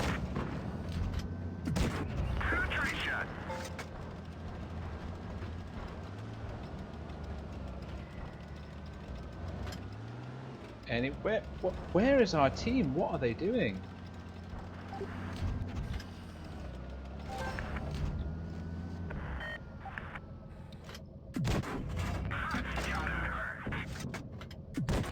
Enemy armor is damaged.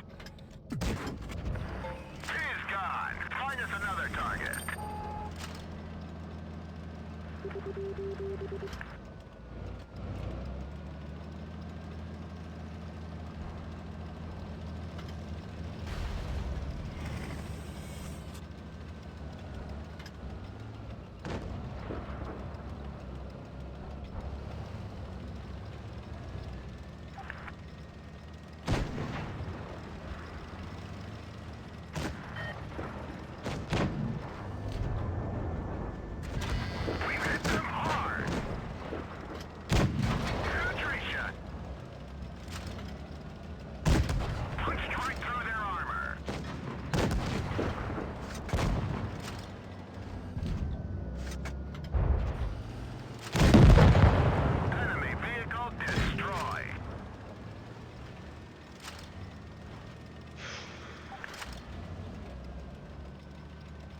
Making me freaking sweat for these wins. Penetration.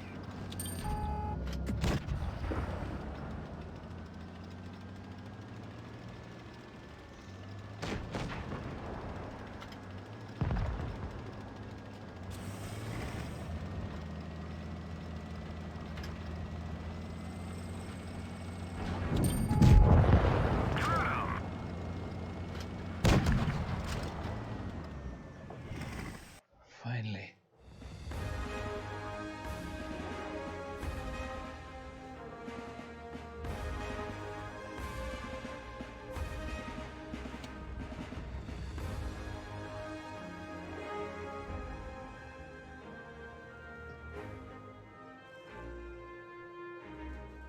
I actually think that the enemy team was good in that one.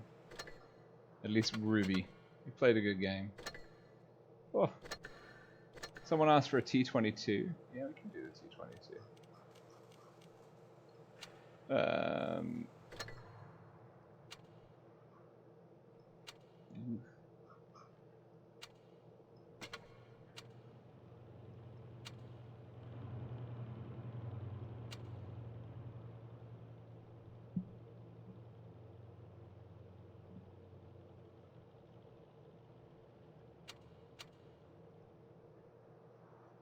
Yikes. Ooh. Let's go.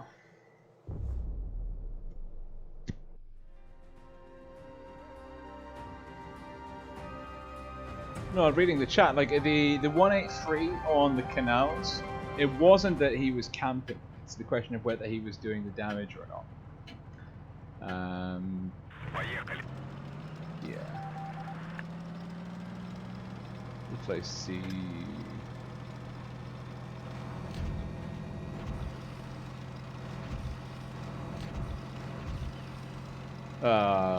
Okay, there's no one else here. We're up against a Vickers. There's one heavy there. Someone blind firing.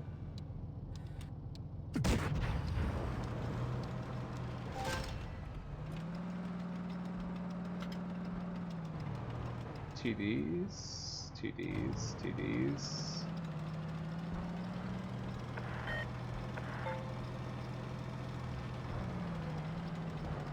Mouse dead early. Great.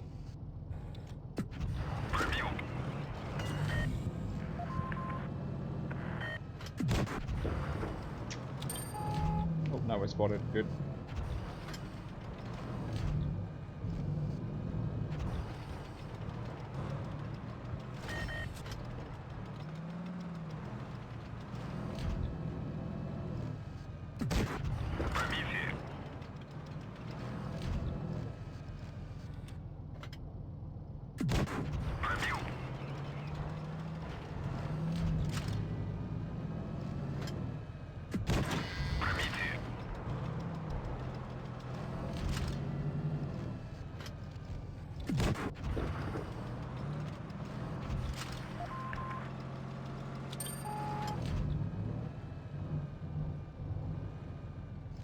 Jesus, that thing's fast.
Oh, Jesus.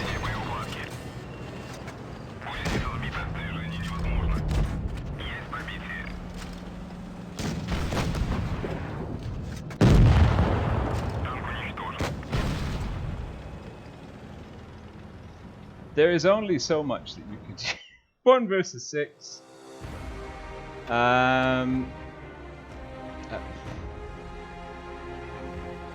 If your team insists on playing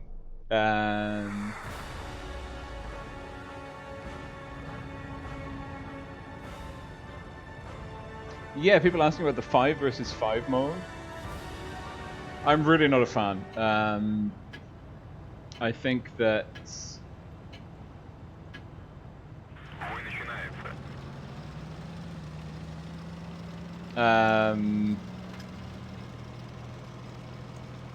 the 5 versus 5, like you've got to think like the game and the vehicles and the maps, everything about the game is balanced around the full maps and the 7v7 mechanic. Like the elements of the game were never balanced. The maps were never designed for a 5v5. Like even truncating parts of them, they were never designed with like 5v5 in mind. And I think that it's just wishful thinking I mean, like 5v5 on specific 5v5 maps with specific 5v5 vehicle limits, sure, like absolutely that could work. But 5v5, like 5v5 on part of a map that was built 7v7 without kind of taking specific tanks off the table, well, that's just not going to work because the Foch is going to push us. So we're going to push the middle. We're going to push the Progetto.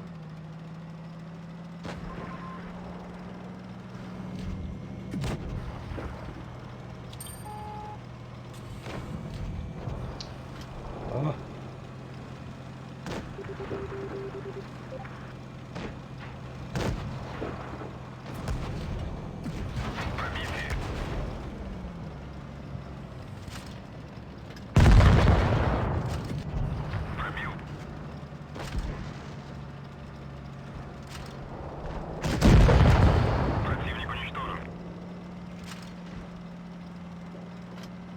I tried 183, I really tried.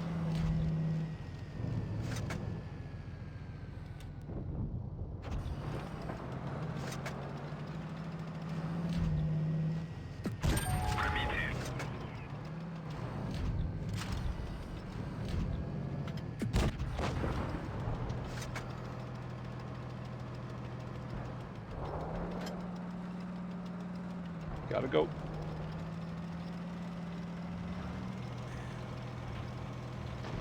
Bad times, bad times, bad times. Yeah, but have you seen how I can dodge? Dodge, duck, dive, and dodge. She'll shoot us. Nate.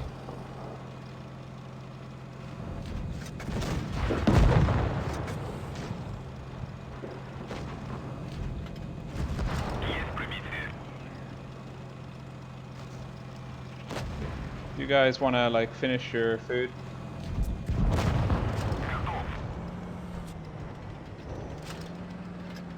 Hate PC controls on a visceral level.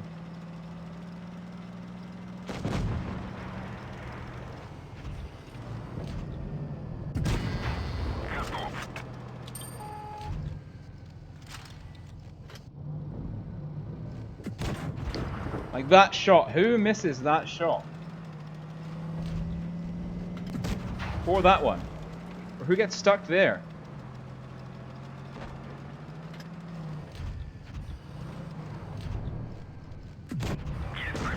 Oh, that one I can hit.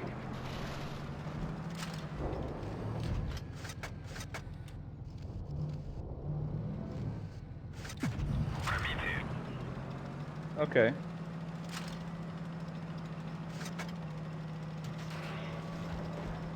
Good. Come on, IS-7. Oh, just die slowly, please. 7. No. No.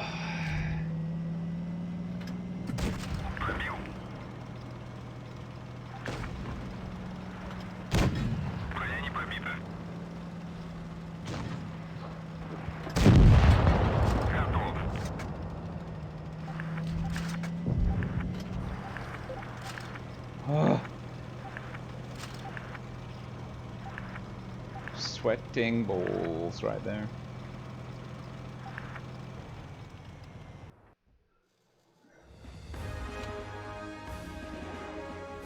I mean, he did a lot of damage. You can't fault the man for that.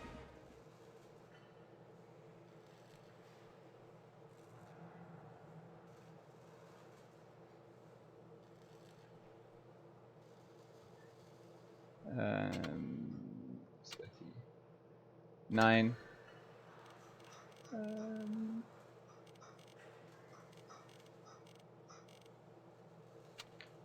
Or maybe end with a good one. Let's see.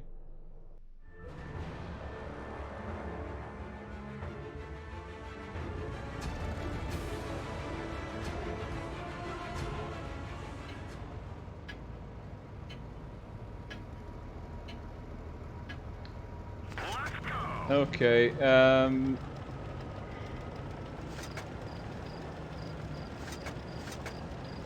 not actually sure about this. I haven't played Tier 7 a lot. Played a few games recently, but for the last 6 months to a year, I've really kind of been slacking off on the Tier 7. So let's just see what we can do here. We're very tall, we're very spottable. LTTB could be a pain.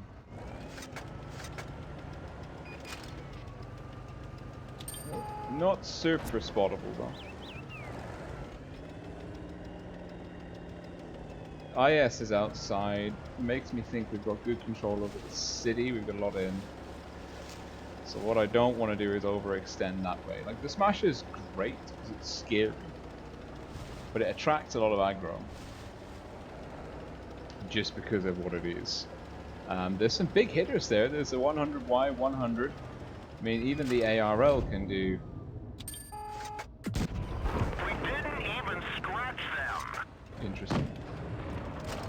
I mean, even the ARL can do a lot of damage in the right situation. I want to come out sideways here, though.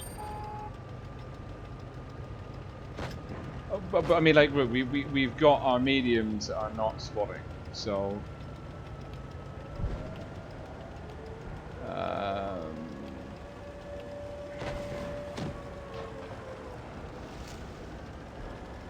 I can't push out without information. That's the main crux.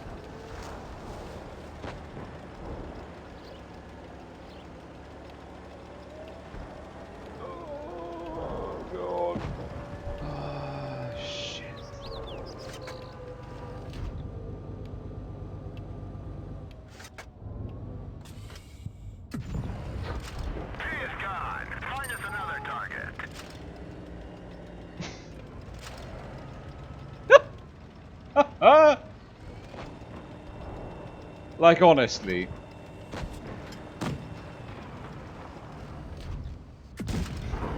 Enemy vehicle knocked out.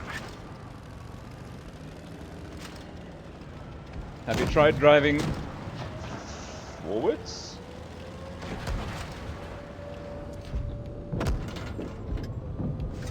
He's gone. Find us another target.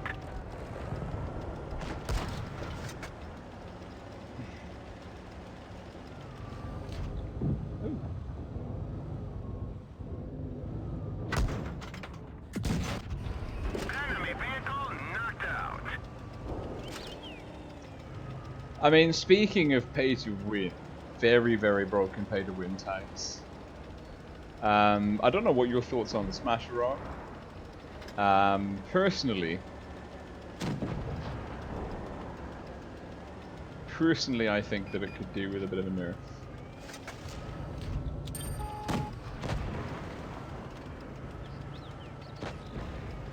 Y'all got any of that eyes on the SV100Y? Okay, he's fired. He's over there. Bueno. Everybody was YOLO.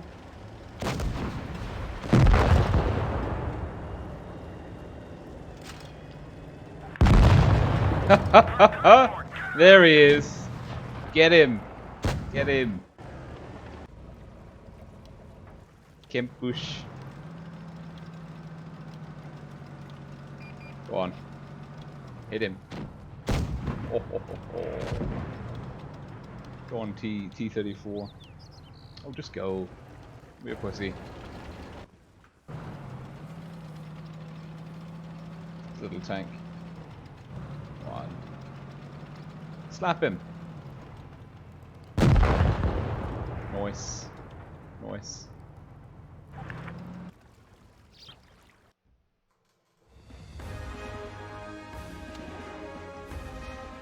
That was fun. I'm going to do it again.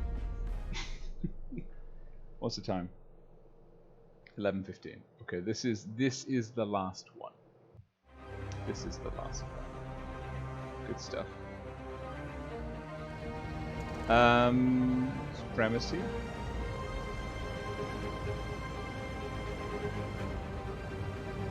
P-43 could be good. Yeah, I'll join you on C.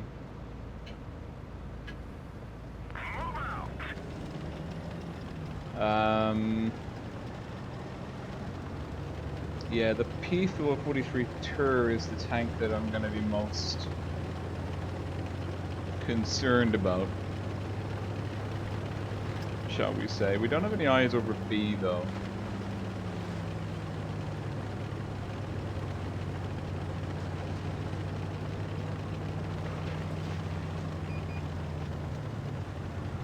Now, what I'm going to do is I'm going to wait here. Just gonna wait. Gonna wait there. He's there. He's thinking about it. He's thinking about it. He's thinking, I could probably peek this. He's thinking, oh, I'm not so sure. Maybe there's someone looking at me. I don't know. I don't know. I don't know. I don't know. Oh, ho, ho! I thought about it.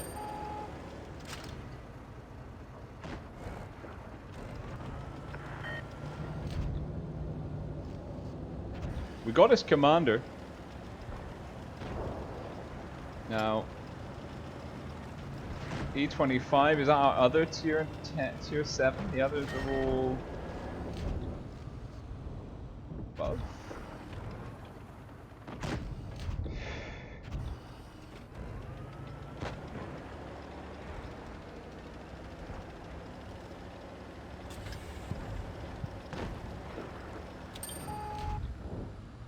What is that gun depression? No! Well, that was dumb. That was really dumb. I learned something today. I learned that I, one, have an itchy trigger finger, and two, have got no gun depression.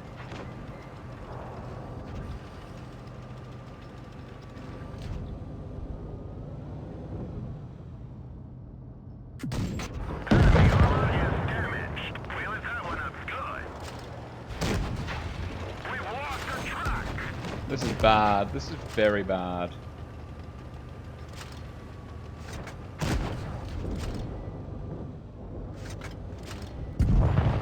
Enemy destroyed.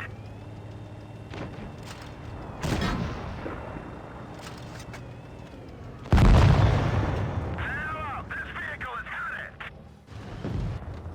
Well, I for one blame my team. The enemy team played very well. I completely fluffed that shot.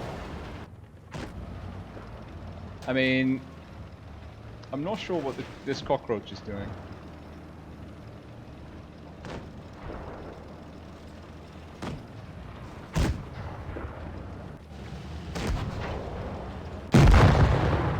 No, that can't be the last one, sadly. I mean, they just completely met this Tiger P and fell apart.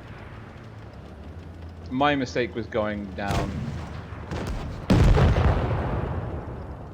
My mistake was going down for that. I got greedy. I should have just held. I overextended. Let's see.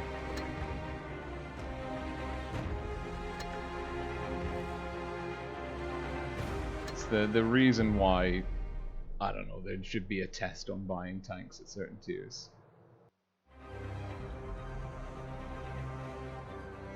Okay, it's the same platoon again.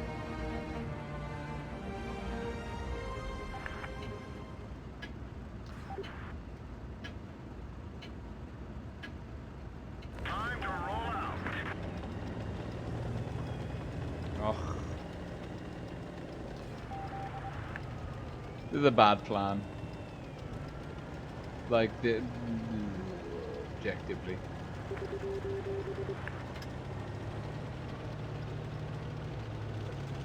Okay.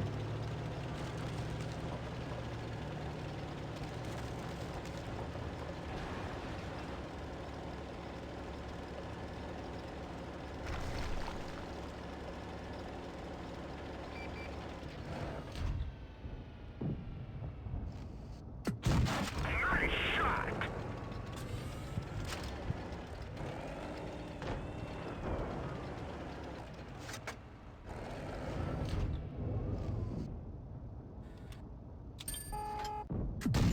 Enemy armor is damaged.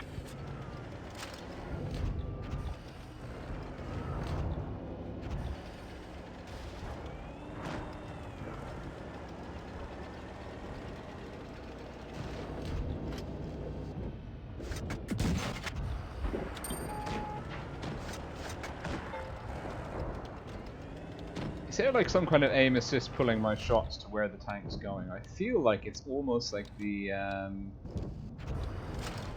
new auto aim or like aim assist on touch. What are you doing?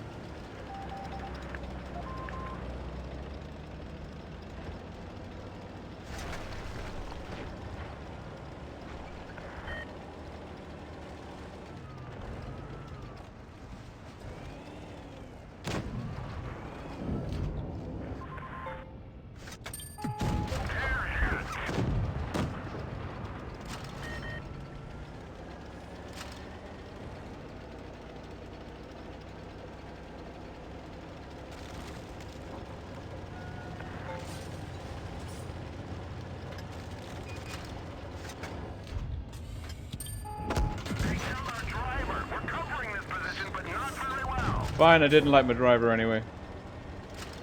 They're gonna come through our spawn. They're gonna go for A. They're gonna come from this angle.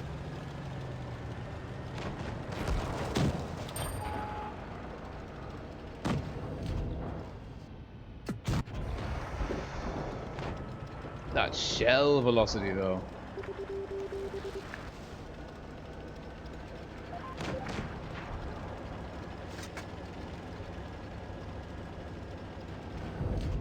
Hi.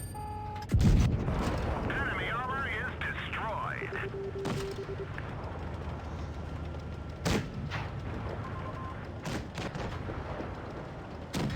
Nah, let me get a reload in, boys. Let me get a reload in. Yeah. Vehicle destroyed. That was good.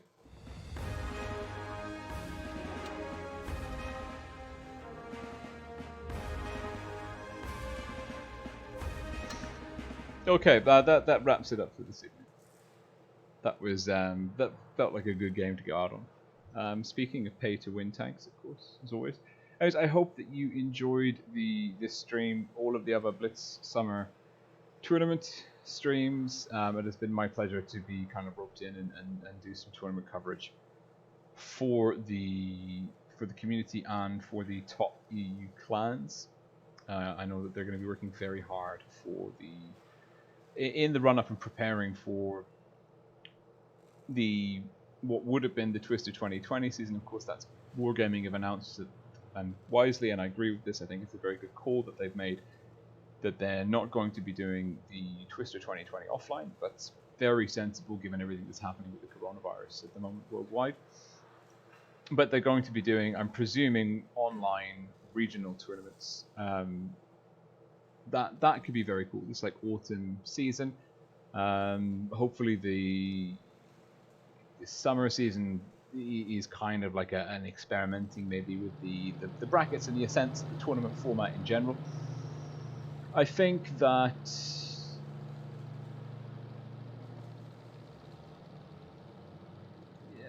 tier 10, something similar to like what's happening in the Sunderland tournament at the moment, like without the tickets, like in the ascents, that's looking quite good at sorting out the best teams. It remains to be seen.